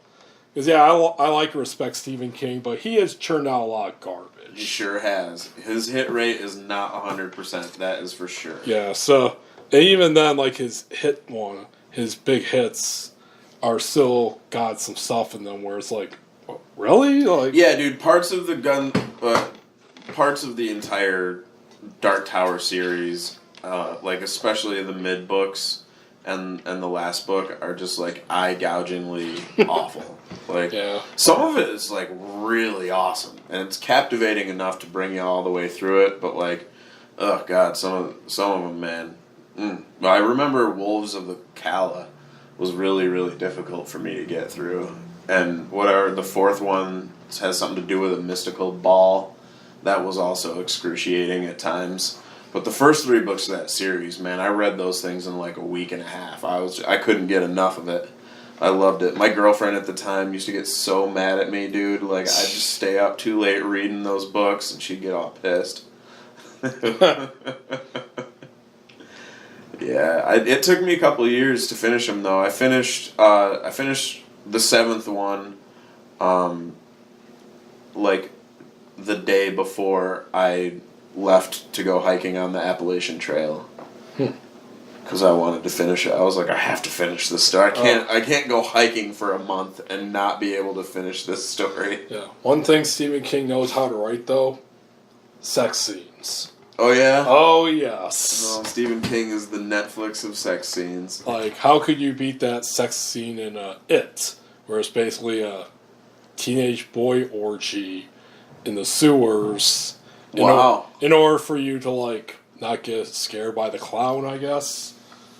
Interesting. Oh, you never heard about that? No. No. I guess the context of the scene is that the characters from It, they were, like, trying to escape the sewers after they defeated the monster. Mm-hmm. I read this as a teenager. I haven't looked since, so please don't hate on me for not getting the summary right. And I guess they're all scared as shit, and they can't get out of this tunnel, out of these sewers. So the one girl of the group suggests that they basically have an orgy to establish trust between each other. So the girl then goes to deep depth of these teenage boys' penises as they each take turns running a train on her. All right. Perfect. Stephen Excellent, King, Stephen. thank you. Excellent, Stephen. Excellent. Even like with the new It, which I think part 2 is going to be coming out this year. Okay. They still haven't adapted that to the movies. I can't imagine why. Yeah, big surprise there. Yeah, so yeah, Stephen King, literary legend, sex scene expert. Yeah, but don't take his writing advice, especially if you got other shit going on in your life. Right. Anyway, You shouldn't compare yourself to other people in any artistic endeavor. Yeah, that was one of my major problems as a writer. At the very beginning, for a couple of years actually, was I spent way too much of my time comparing myself to other more famous ones. We all do. Yeah, well, to the point that I was just fucking miserable. Because I didn't feel like I was living up to that ideal or anything like that. Like, how can I not? I'm trying to live up to Hemingway here. Yeah. And it's like, really? Yeah. But it took me a while to, like, get over it. Right, exactly. Well, I always like that historical story about Julius Caesar after conquering Gaul, like, weeping at the feet of the statue of Alexander the Great, because it took him, like, way longer to conquer way less than Alexander the Great. It's the same story, the same trope throughout thousands of years, man. Like, if you start trying to compare yourself to the greats in your field, it's very easy to discourage yourself, because, like, they're people you look up to, so you hold them in esteem anyway. And then, like, in many ways, like, you see them as the ideal, and you can never do anything but chase an ideal, you know? So it just becomes this self-perpetuating, anxiety-ridden disaster of wondering if you're good enough, and it sucks. And everybody goes through that shit. It sucks. Yep, absolutely. And if I didn't get over that, I wouldn't have got these 2 books that I put out these past year. Right. It would have happened. But yeah, so I put out those 2 books. Mm-hmm. And, let's see. I did put out a spoken word album. That's right. Yeah, it's called, it's an EP technically, called Live in Chicago. Because excuse me, I'm broken here. Live feed. Ugh. Shakespeare's pulled pork. Ooh. No, it's that good. It's since the Metro closed up, it's now the best pulled pork here in Kalamazoo, I think. Fair enough. Yeah, but so yeah, put out a CP called Live in Chicago because in June 2017 I get 2.5 weeks off work now. So these past 2 years I would go on week-long vacations. And my first year, 2017, I went to Chicago, my favorite city of all time, pretty much. During that whole time, among other things, I read poetry at various readings, open mics, etc., etc. And I recorded, and specifically with the same Sony voice recorder that I'm recording this podcast on now, and all previous podcasts. And yeah, it's a free one. You can download off the Internet Archive and Bandcamp, stream on YouTube. I saw you made a post recently, probably over this weekend, about the favorite guest on the Garret Schuelke podcast. Yeah, I did that last night. And I'm going to make a public statement that I have to vote for John Withy over myself. So far, Andy Argo is leading that. Is he? I got to vote. I'll vote right now. I'm going to vote live. Dude, I am so fucking pissed on that because I want to create an actual poll. Right. You can only do 2 unless it's like a group poll. So it's like the government. I guess so, yeah. So I had to do the whole thing like for this guy, haha for this guy. Which one was I? Sad face? No, you were the like. I was the like. No, the sad face is for Am Stroshine, and I'm pretty sure he appreciates that. Holla at him. Alright, I gotta find it. I gotta surf through all of Garrett's dank memes. So many. I will not engage in those stupid fucking Shaggy memes, so I'm not doing that. There's only one that I like so far, and it has like... One of them is like they're taking still shots from like interviews with the cast members of the Scooby-Doo movies. Mm-hmm. And they're just putting all these fake quotes on them. One of them was like Fred apparently saying, I guess like... Yeah, I can't tell you how shocked we were when one day Shaggy came on set and said that he killed God. There was another one with Daphne claiming like she had to get 10 abortions because Shaggy's gays would impregnate her with mutant babies all the time. And she couldn't stop it no matter what she put on her eyes to block contact with him. That was a good one. Yeah, as you see, John voted for himself, which I will only allow that if John agrees to come back on here at least once this year. Yeah, we want to see John again, for sure. John, come back. I know you're in Kalamazoo. We love you, John. Please come back.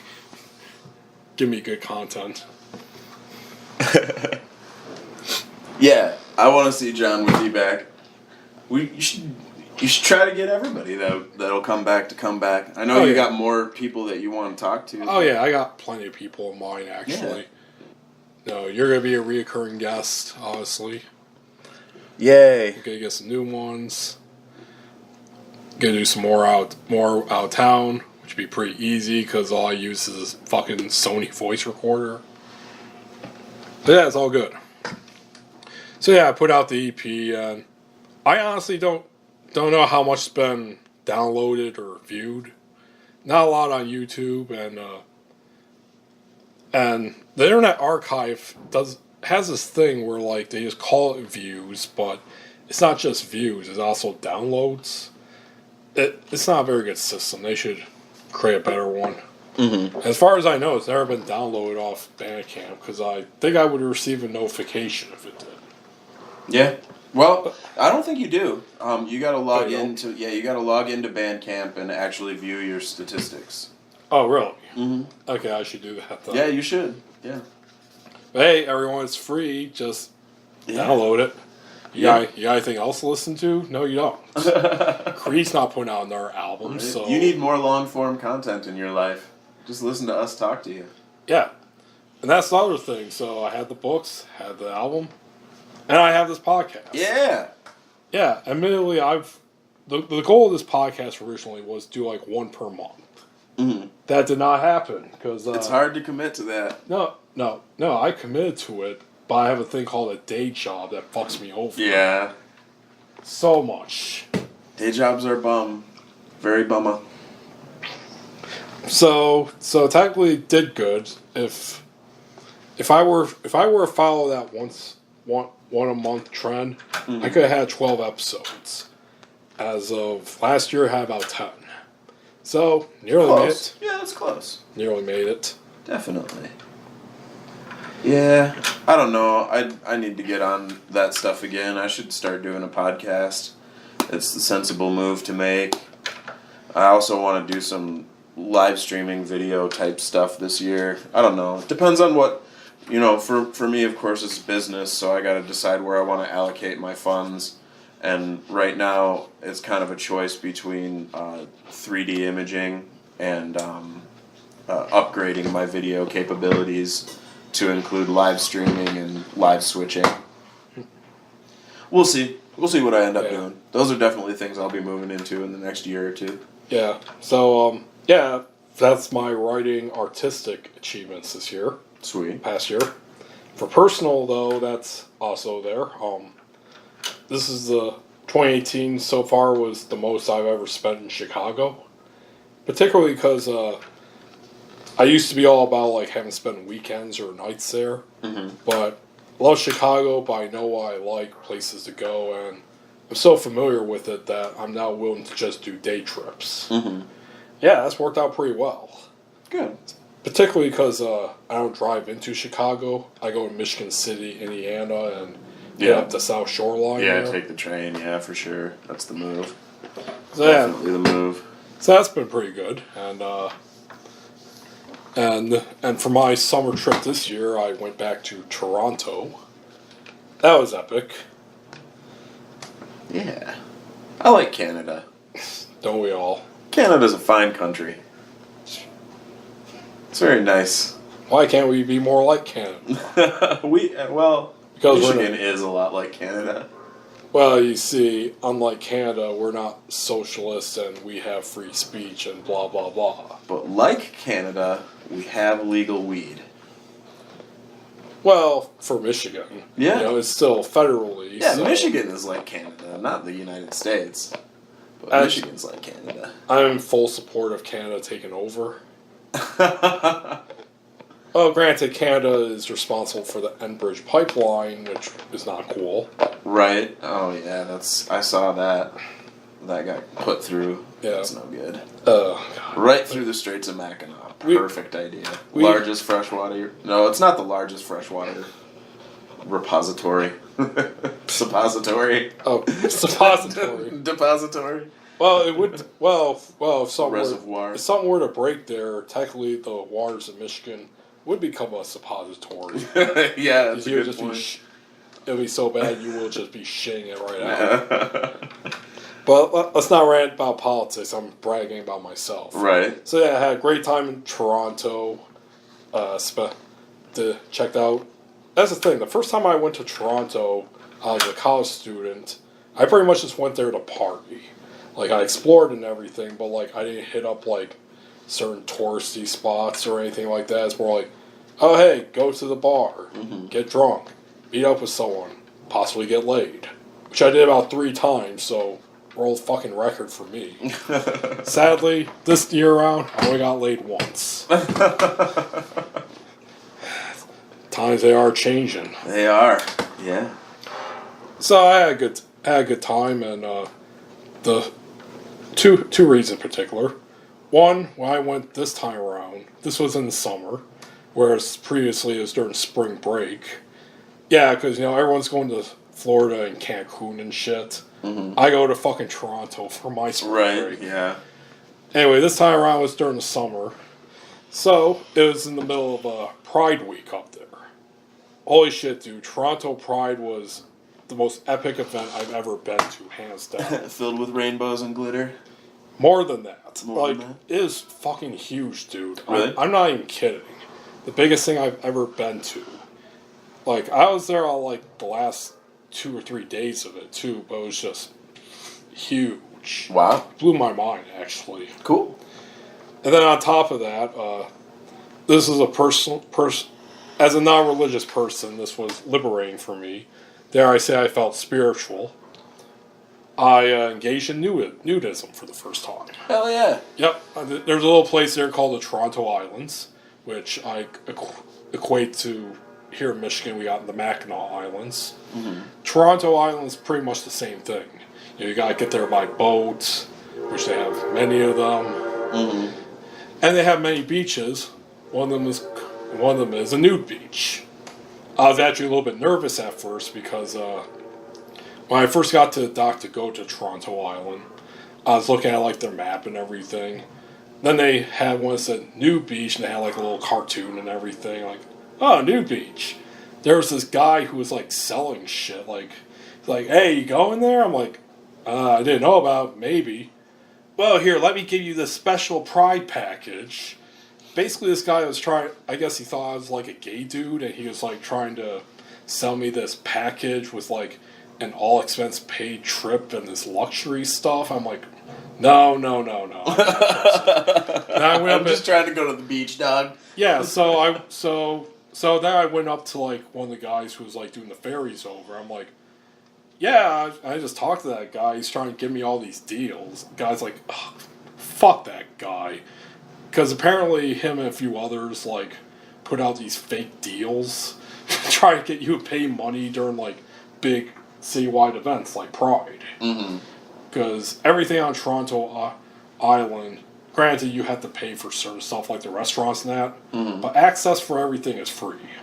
Huh. This guy was trying to sell me like this lover's package. That is hilarious. So anyway, the first time I checked it out, I did not get naked immediately. I just checked it out because as much of a supporter I am of the LGBT community, I've had some bad experiences with mature gay men, as in like gay dudes my grandpa's age. Because unlike us millennials, you know, how we talk about concepts such as consent, you know, privacy, all that great stuff. That Agency, personal all sovereignty. That.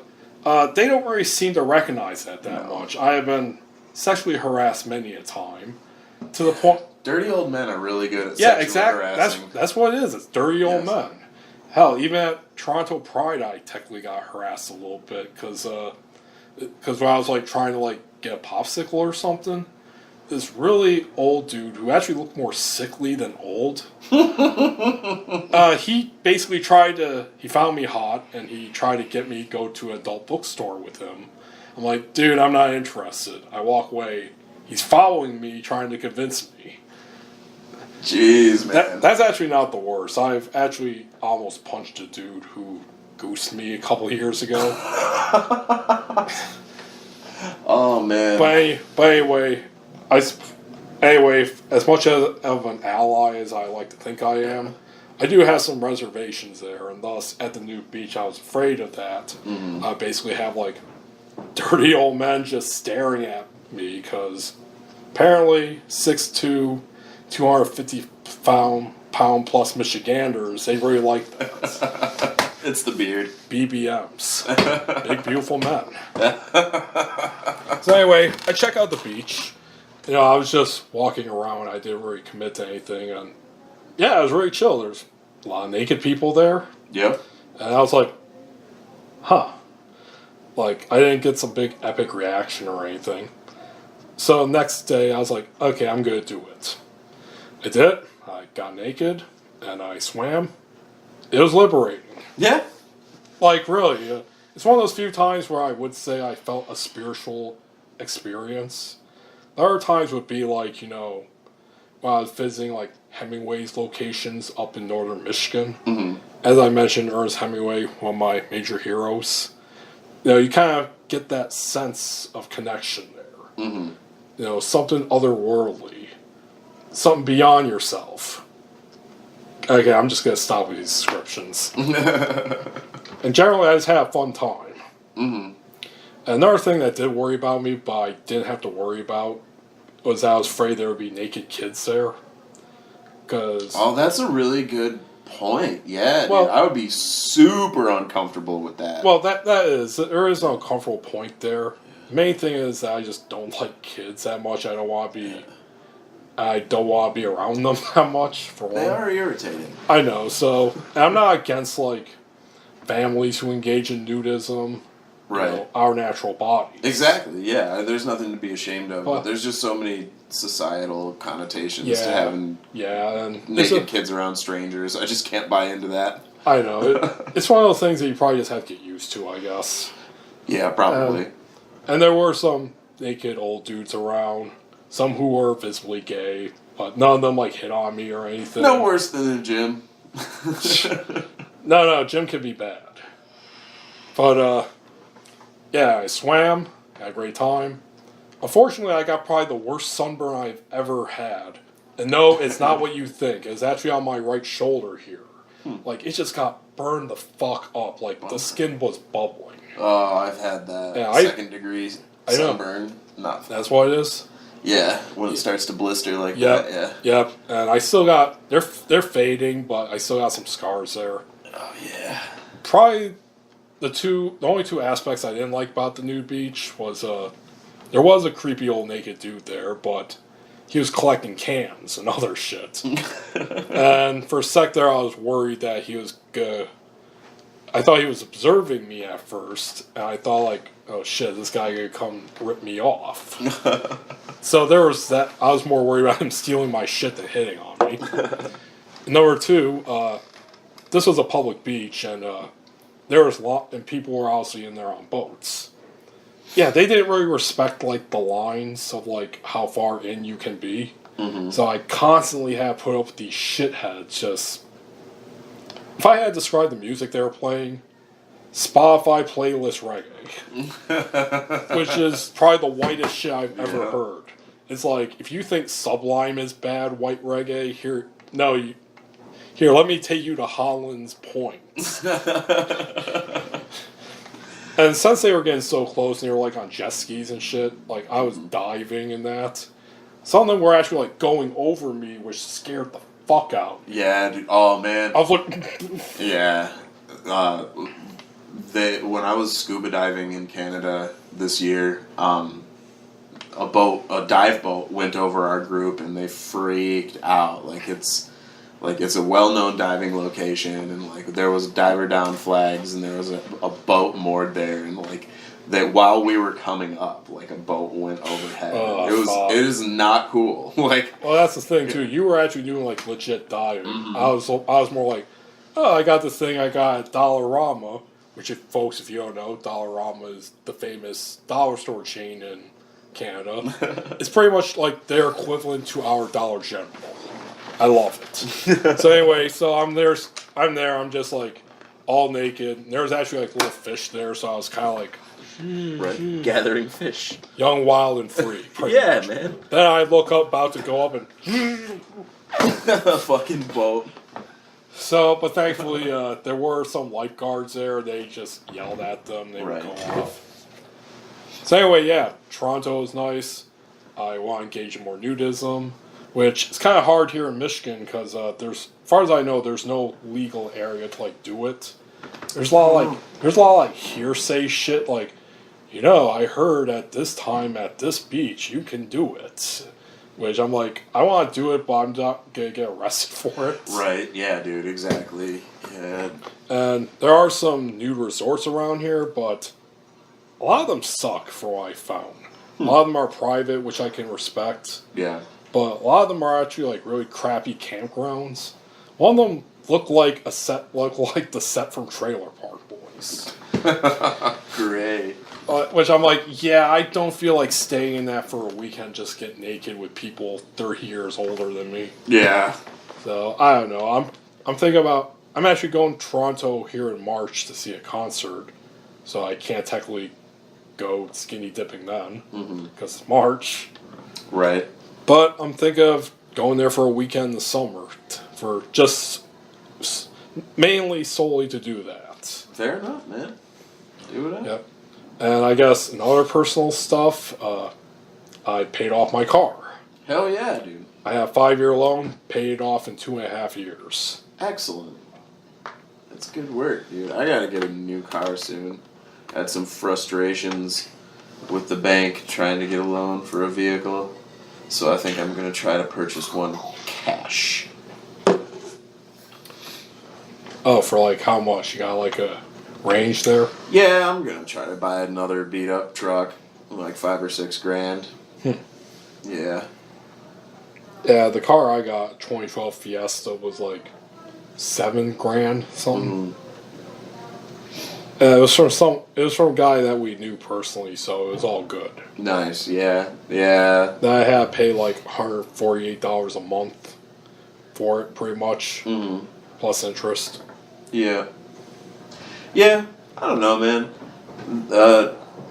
vehicles, it frustrates me. I've been lucky enough to have a pretty dependable vehicle for the last 8 years, but I know that you rented out a few cars or trucks when you were like traveling. yeah, well, cars. Oh. Yeah. We rented a couple of cars when we went out to Colorado and when we went down to West Virginia once. Yeah. And then I went to Cleveland with my buddy in a rental one time. Yeah, I mean, when I was a kid, I wanted to chain smoke cigarettes and sleep in the thing and shit, but now, yeah, I like the rental car because it's clean and it's gonna be like it's up, it's been kept up and like everything's okay with it. It's gonna start in the morning, I had to get a jump for my truck in Milwaukee this weekend. The battery Ouch. died in the cold. It sucked. Some nice young man from northern Chicago helped me in his BMW. The nicest of young men. Speaking of nice young men, where the fuck did KC go? He went to LFG. LFG. Yeah, we were talking about that. Oh, when he left, yeah. Oh, yeah. Yeah, liquor, food, gaming. Yeah, It's a bar downtown. Yeah, I gotta check that out. It's cool, man. We go in there a lot. He's been working on a promo video and some promo shoots for them. It's like a video gaming bar downtown. They host speedrun tournaments and stuff like that, and like there's free play games and like classic arcade games and like a MAME box, and they have this thing called Jackbox TV, which is like a game that you play like on the screen behind the bar. It's a fun spot. Definitely a bar worth checking out in Kalamazoo for sure. Yeah. And, speaking of Kalamazoo institutions, they posted this earlier this month, so I guess another milestone has ended. Fourth Coast, our favorite cafe, no longer 24 hours at all. Yeah, that sucks. I guess now they close at like 1 a.m., they open at 6 a.m. Yeah. End of an era. It is the end of an era, man. There was a good 20 years or so where that was the place to go, like, smoke cigarettes and learn how to be a bad influence on your friends. I just can't figure out why, though. Like, were they just not bringing in enough money during those times? Probably not. I mean, I think that people are a lot less likely to go to places like that. I mean, the vine's changing, People are hanging out in their houses and their little groups more instead of having, like, using that as a central meeting location. You can't smoke in there anymore, so teenagers don't go. Yeah, that's one reason why I thought, too, right there is just the smoking ban. Yeah. Because I was in there, like, right before it happened, and, it got pretty lit in there. Dude, Fourth Coast was always buck wild. Like, I've seen so many fights in there, so many bums get kicked out, so many people get, like, beaten for trying to steal the tip jar, like, so many like, relationships ending, like, relationships beginning, and, like, writers writing, and artists arting, and, like, people making food, making music, I don't know why I said food, but, like... Oh, they do make food. Yeah, Crow's Nest. That's even recent in terms of the times I've been going. Well, they also got their bakery thing now. Yeah. I mean, I've been going there since I was probably 13 or 14 years old. So. I tried to go there earlier because I got into town. Today a little after 12. Mm-hmm. I went to Greenlight, got some music as I usually do. Mm-hmm. One of the albums I got was Hoobastank. Hoobastank. Remember them? Yeah, I remember them being on some TV show too. Like, you probably know them for The Reason. That was like their big hit. Yeah. And The Reason Is You. Yeah. No, I remember them for their first album with their song Crawling in the Dark. I've been crawling in the dark, looking for the answer. That got me so pumped up when I was a teenager. For the answer. Yeah, dude. Man, they were on some TV show, too. Like... they actually played here a couple of years ago at Greek Fest, I think it's called. Mm-hmm. Yeah, they played here by missed it, which really bummed me out.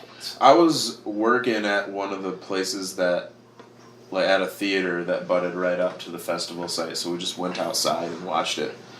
Yeah. You know who I did see at the Greek Festival, though? Of all the bands, just take a guess. I don't remember. I know you're going to get it wrong, but just try. Like, didn't Toto play a couple of years ago? Did he? I think so. Holy shit. I would have loved to have seen that, but no, not that. They're as irrelevant as Toto. Toto's super relevant right now. Oh, thank you, Weezer. Yeah. Yeah. No, I saw a YouTube comment where some guy, because Weezer just put out a new album called the Teal album. It's all covers, including Africa. Okay. And some guy's like, you know, if you told me back in the day I would turn on the radio and hear both a Weezer song from the 90s and a Weezer song now on the radio on the same day, I'd think you're crazy. Yeah. Anyway, no. Spin Doctors. Oh, yeah. Okay. Remember? Yeah. 1, 2, Princess kneel before you. That's what I said now. Princess who adore you. Just go ahead now. Just go ahead now. I saw them and yeah, they were epic. Yeah. I'm not even a big fan of them. I still man. liked it. 90s bands throw it down. Kalamazoo loves getting them. Yeah. So yeah, that's what I did all 2018. Yeah. 2019, gonna keep going hard with kind of the same thing, publishing. And this year I am confident enough that I will be going to London, England this summer. Nice. Excellent. Like, I'm just waiting out to get confirmation from my manager where he'll give me those days off. Right. Like, I'm confident he will, but, like, I want to know right now. In writing. Yeah, I want to know right now so I can get the plane tickets and the lodging. Because they're only going to go up the later I wait. Yeah, I'll be doing a little international traveling this year. I'm going to the Netherlands with my brothers. Dude. It's going to be fun. Nice. Yeah, it's going to be a good time. I want to go there eventually too, like everywhere else. And not to put England down at all, but the reason I'm going there first because it's my first overseas trip. Mm-hmm. And they speak English, so... That they do. Yeah, I don't want to just, like, throw myself in, like, say, Poland and not understand a damn thing that's being said. I had breakfast with my buddy Jason this morning, and he just got off a 3-month, like, travel vacation type thing, wanderings around, like, man, he went all the hell over. He was in Morocco, he was in Azerbaijan, he was in Uzbekistan, he was in Romania, he was in Moldova, and Russia, and the Ukraine. Ooh. Yeah, he's been to a lot Crimea? of places. No, not there. The whatever the capital is, I forget what it's called, or Kiev, I think. My geography not very good right now. But he went to a lot of places. Like he sent me pictures from all over, and he's got travel stories from all over the place over there. He went to some really cool places. Yeah, you're also going to go to Amsterdam, right? Yeah, for a day or two. We're actually going to see a concert near the Belgian border. Oh, okay. And we're going to stop for a day in Amsterdam and stop for at least a day in Rotterdam, and then go to the show, which is like southeast of Rotterdam, maybe 100 kilometers. Or I don't even know if it's that much. Yeah, it's a tiny country. Yeah, I mean, I would love to do a backpacking trip sometime. Yeah. And technically, at the moment, I get 2.5 weeks off. I think I gotta save more money, and I'm gonna probably wait till like I top out my pay and some other stuff before I finally do that. Mm-hmm. But right now, I'm pretty satisfied with like week-long trips to like one places, and then just explore the fuck out of it. Yeah. Like I did with Toronto. Yeah, that's a good move. Yeah, I don't know. I think my next like solo journey, I want to hike El Camino Santiago in Europe. It goes from the French Pyrenees to the Portugal coast, the Atlantic coast. And you go through all these old monasteries and abbeys and stay at them. And there's a bunch of like ritualized tradition, and it's also considered a Catholic pilgrimage. That's not why I want to go. It's also it's considered a long distance hiker pilgrimage as well. But you like carry a stone from the Pyrenees to this cathedral, where they do like old Latin masses. It's cool. Yeah, there's a movie about it with Martin Sheen and Emilio Estevez. Actually, the movie I just immediately thought of, especially when you mentioned the whole stone thing just now. You know who Wes Anderson is, right? The director? Mm-hmm. Yeah, he has a little film called The Darjeeling Unlimited. Mm-hmm. It's about these three brothers who are trying to find their mother in India, who became like some weird nun there. And among them, the brother that Owen Wilson plays is this really controlling, annoying brother who's constantly like trying to dictate terms of the trip and all that. Mm-hmm. One of them is like religious activities related to Hinduism. He's like, no, you gotta do it that way. I did it this way. No, you messed it up. You won't have good luck now. It's a good film. You should check it out. Yeah. I will. Well, as I said, that's really all I can think of. Talk on this podcast. Yeah? Anything else you could think of? No, man. I think we got the plugs out of the way earlier. Talked about 2018. Talked about new shit coming up. There is one more thing I wanted to read to you. I want to see like your reaction. Mm-hmm. Because you are a vapor. Nuh-uh. Well, what is that, huh? This? Yeah. Oh, you know. Not a vape. You're just injecting those marijuanas. No, yeah, I stopped smoking combustible tobacco products like a year and a half ago. And switched over to vaping as my nicotine delivery system of choice. And how's it been for you? Better. I mean, you're still breathing something into your lungs that doesn't belong there. Technically. But it's definitely a whole lot better than smoking cigarettes, man. Like I can breathe and smell and taste and run and all those things that you can't do when you smoke a pack a day. So you enjoy it?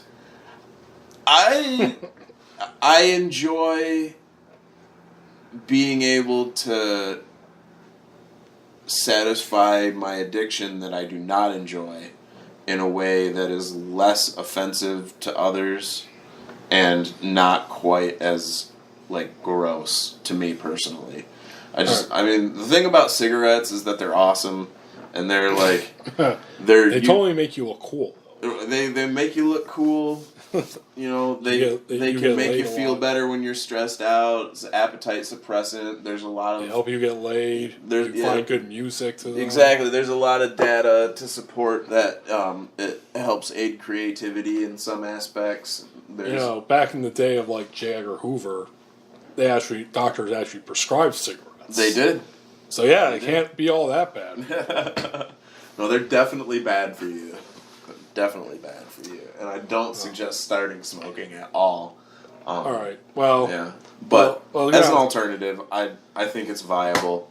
But it's just as easy to just replace your addiction. Like, you have to really try to not suck on the vape pen all day long, you know? Well, is that even a pen? It kind of looks more like a Game Boy. No, it's a 2-battery mod. Yeah, it's a G Priv, and yeah, it doesn't look like a pen. It kind of looks more like a stun gun or something. Yeah, a pack of cards with a dongle on it. Yeah. Yeah. So there's these giant ass batteries in this thing. Anyway, the reason I wanted to ask you that because I shared a news story recently this week because I found it hilarious just the way it was written. Burp one more time. See, the media around Grand Rapids is not very good, whether it's the newspapers or television. It's probably always like this, but I particularly noticed it, especially this past year when we voted to legalize marijuana in the state, because they were just chucking anti-marijuana propaganda every single day. Yeah, they like to do that. It actually amazed me how blatant it was. But I want to share this story with you. I want to get your live reaction. All right. This is from WoodTV 8, called West Michigan Teens Vaping Deadly Cocktail, presenter says. Okay. This is based out of Byron Township. I'll read it to you. I'll stop at certain parts that I think are funny. And For laughter. And you comment on them. All right, here we go. Byron Township, Michigan. West Michigan teenagers are vaping in school hallways, bathrooms, and even classrooms, and healthcare providers fear devastating long-term consequences. We all know people who vape, Byron Center High School senior Olivia Coaster told 24-Hour News 8 Thursday. It's pretty big in our school. And that was such a long... As a former journalist, I'd say that sentence was too long. It's pretty big in our school. I mean, it's like pretty big. Byron Center is far from alone. A national government-funded survey showed 37% of high school seniors said they have vaped in the last 12 months. What was that percentage? 37. I wonder what the percentage is for having tried cigarettes for youth the same age in the year 2000. It may be in here. We'll find out. Yeah, that's a good point. Fair enough. Coaster and 3 other BCHS students, all anti-vapers, talked to 24 Hours News 8 about the exploding trend. Here we go. The anti-vapers. It's probably the most prevalent way to be cool in today's society. It's sad, Junior Andrew Argius said. It's the most prevalent way to be cool in today's society. This guy is bummed that he is not cool. Do you think it's the most cool way? No! I mean, I've seen so many cringe videos of like vapor guys like getting these large vape clouds and doing tricks out of them. Mm-hmm. It didn't strike me as cool. No. Definitely not a cool thing. And paying money to slowly kill yourself with chemicals is not cool. And to continue, they go in the bathroom during school and try to do it, Coaster said. Kids are doing it in class and they try to hide it. Vaping devices are easy to conceal these days. Some resemble flash drives and highlighters, which I could confirm. My brother vapes and he's got one that looks like a flash drive. Mm-hmm. And they emit a slight scent that matches their flavoring, from candy to fruit to bubble gum. What's your current flavor? My current flavor is Polar Breeze, which is a mentholated cantaloupe, honeydew, and pineapple blend. Can't you just have like one flavor, like apple? No, man, they stopped doing it used to be that way when it first started out. It's like, yeah. It can't be simple. No, nothing can be simple. They need to fill up those retail shelves and make that money. Is there any vape that's just tastes like cigarettes? Yeah. Oh, there is? Yeah, they make tobacco flavored vapes. Yeah, totally. Okay. But don't be fooled, says the healthcare industry, as well as the U.S. Surgeon General, Food and Drug Administration, and Center for Disease Control and Prevention. God, these long-winded lines. Here we go. This is a deadly cocktail, said Dave Stultz, who shared his message with Byron Center High School students and parents at Byron Center's Fans Single Fine Arts Center Thursday afternoon. You don't know what you're putting in your lungs. You've been lied to by a very sophisticated marketing engine. You cannot ingest this stuff, particularly into your lungs, without there being a price. It will come to harvest. It has to. It will come to harvest. Every single working musician that has to breathe in propylene glycol in the form of fog machine juice is now just yelling at this old man, and they don't even know why. It's very funny you bring that up, because this is my favorite part of the story about Stultz.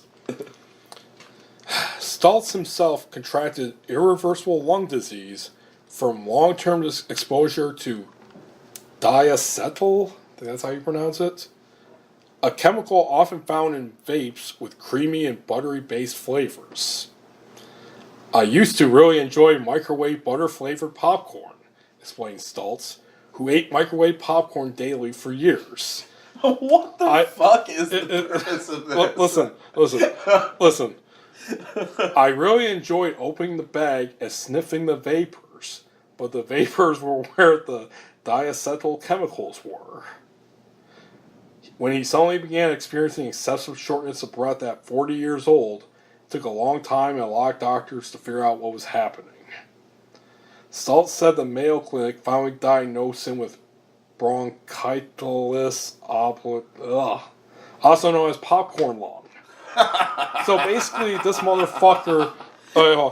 he was huffing fucking microwave popcorn fumes. Yeah, a rare disease found in factory workers exposed to high levels of diacetyl, which some companies used to give microwave popcorn its buttery flavor.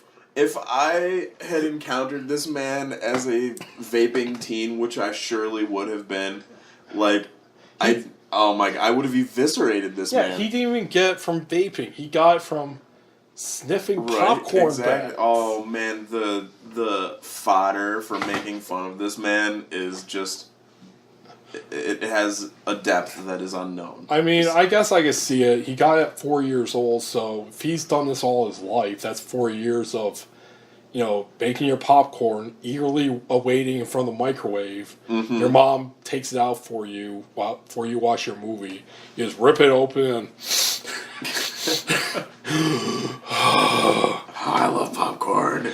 He never eats the popcorn. He just sniffs it. Sniffs it. And the scrapes his finger on the side of the bag and fucking smells the butter. Yeah, like it mentioned that these chemicals are exposed in factories where they make popcorn. Mm-hmm. That makes a lot more sense because you're around that all the time. Exactly. Kind of like how you get black lung if you work in coal mines. Yeah. But come on, this motherfucker's got it from sniffing popcorn bags. Yeah. And he's advising teens not to vape because he spent half his life sniffing popcorn bags. Yeah, maybe he should stick to telling people not to sniff popcorn bags.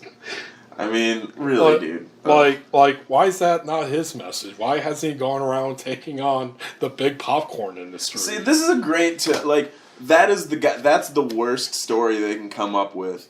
You know what I mean? Yeah. Tobacco, that shit kills, it fucking rots your mouth away. Yeah, people have to have, tracheotomies and stuff. We talk about big tobacco, we talk about big pharma. What about big popcorn? Big popcorn, right? No one's going this after needs that. to be addressed. Yeah, Our society. It's 2019. It's time for the stigma to end. Is he gonna had the truth campaign against popcorn? Oh man, have you seen They still do those too. The truth movement of birds aren't real? No. Are you familiar with this? Oh wait, that movement. No, I'm talking about truth the anti-tobacco movement truth. Yeah, I know. Yeah, no, I've heard about that conspiracy. The birds aren't real. Yeah. They refer to themselves as truth seekers. Oh yeah, okay. It's great. I love it. I followed them on Twitter. I love it. I think it's fun. What if birds weren't real? It's the last one died in 2001 or something, and allowing the government to replace birds with automated drones. It's the most fucking ridiculous. Nice. It's gotta be satirical. I mean, it has to be. I don't know, man. Okay, to continue. At its worst point, the disease reduced Stultz's lung capacity to 28%, though it's now in the low 40s. I could do some things now, but I'm not going to be racing up and down Sleeping Bear Dunes, he said. Fucking popcorn. If he didn't sniff it, he'd be having the time of his life at Sleeping Bear Dunes. He'd be running up and down those dunes. Byron Center High School students also heard from Dr. Shelley Schmidt. God, I apologize for all these words. As much as a writer, a big reader I am, I can't say some shit. Science words. Some science with Spectrum Health. When researchers take these off the shelves, pods and e-cigarette juices, they find thousands of different chemicals, and some are known to cause cancer, as some can certainly cause lung damage, Schmidt explained. Schmidt is concerned, too, about the level of nicotine contained in most vape liquids. Nicotine is an incredibly addictive substance and is also a well-known gateway drug. Okay. Is that true? I mean, we always hear about marijuana being the gateway drug. Right. What about cigarettes? I don't know, man. I guess I could see where people could make the case. You start smoking, then you start drinking, and then next thing you're on the crystal meth. Like, do you ever smoke a cigarette and be like, this is good, but I think some heroin would be better.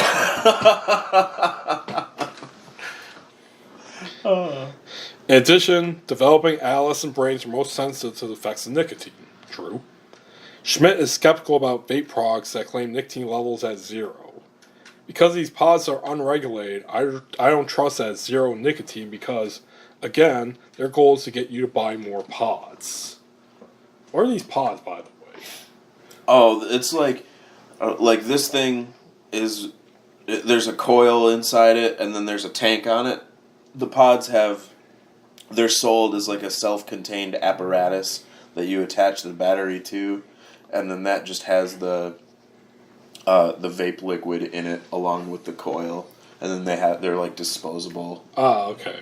Those jewels, people talk about jewels. Hey, That's one of those types. Oh god, I shared such a good meme where like apparently it's like I as a grandpa wake up. Oh, I'm stung by a bee. Grandson, Grandpa, bees went extinct 20 years ago. I'm sitting there in my Amazon owned senior citizen center. My grandson requests me a $420.69 for a big mood. I take one last rip on my jewel before I die. Oh god, that's a great one. Oh god. Yeah. Memes. Memes are good. There we go. The students 24 Hours News 8 interviewed thought the presentations were a great first step in an effort to educate students and parents, but they feared vapes aren't going away anytime soon. I think parents should open up this conversation with their kids. I think this is a really good introduction to it, says senior Kirsten Bauer. Which I would actually agree. I think with any kind of thing, drugs, alcohol, tobacco, vapes, you should have conversations with your kids about this stuff. Yeah. The problem is that this is being told through a sensationalist news story. Yeah, dude. That I don't think you should be truthful with your kids, but not say like it's just like sniffing popcorn. Like that's not a conversation in good faith. That's bullshit. Right. I don't know, man. Better than them smoking cigarettes in the bathroom. You know what I mean? Yeah, but they're vaping pods in the bathroom now. Yeah. At least it doesn't stink. There's no risk of fire. Yeah, here we go. We're at the end of the article. I'm worried about the spike in vaping, actually, she continued, especially about the impact of all the chemicals in there. All 4 of the students expressed concerns about vaping among their fellow students. It's just really disappointing to see these classmates destroying their lives, said Jared Loader, a senior. Students are now starting to come out and people are starting to understand, yeah, it gives you that buzz for a few seconds, but then is it worth the rest of your life? Andrew Argus, a junior, said. Let's face it, these children are going to have their lives ruined in a number of ways that is more extreme than fucking vaping. So these 4 anti-vaping teens, they're being mentored, who are being mentored by the guy who sniffed popcorn for 4 years, is worried about how the vape chemicals are destroying their fellow classmates' lives. I say that they move on to a new cultural phenomenon and take the Bird Box Challenge. That's what I have to say. Oh, God. That's actually what I'm doing on my way back Grand Rapids. Especially with the shitty weather we're about to have. It's gonna... Yeah, for people who don't know, we're basically gonna get like below 0 degrees for like the next 3 to 4 days. I think like on Wednesday it's not even gonna go above 0 at all. Plus, you're going to add on like 8 inches of snow. Yeah. So, yeah, which is why I'm glad that we did this podcast now, because it would have been pretty shitty to come try to get here in like negative 15 degree weather conditions. Just so I can be like, Zach, I found this story about vaping. We gotta talk about it on my podcast. I said that's it. We're 2 hours and 13 minutes in. All right. So, anything you want to promote? Conrad Twitty Band on Bandcamp. You can look my music up, Zachary Kyle Elmblad, on Bandcamp. Elmblad Media Group is my company. Some of the artists that we're working with right now are Nuggets of Light on Instagram, Ashley McGeechee. We're working with Marcus King Band. We're working with Talib Kweli. We're working with Yolanda Lavender. This is all in the next couple of weeks. You can always see my art on my personal Instagram and in my office here at the Park Trade Center in downtown Kalamazoo. Come by, say what's up, drop me a line, and keep reading Garrett's books. Yep, and you can find me at garretschuelke.tumblr.com, which I really need to update. Probably will do it during these next 3 days I have off. Snowed in. Yep, snowed in. And, well, if you check us out on Facebook, the Garret Schuelke Podcast. You can download episodes on the Internet Archive. You can stream them on YouTube. Probably going to find some other platforms to put them on. Maybe I'll be able to make a living off this shit sometime. Get some actual sponsors. And that's it, folks. Thanks for listening. And, well, it's 2019. We're starting out right. Yeah, dog. Yep. That's it, everyone. We're out. Here's the outro song. Goodbye. Beep. That's the sound why I hit the stop here.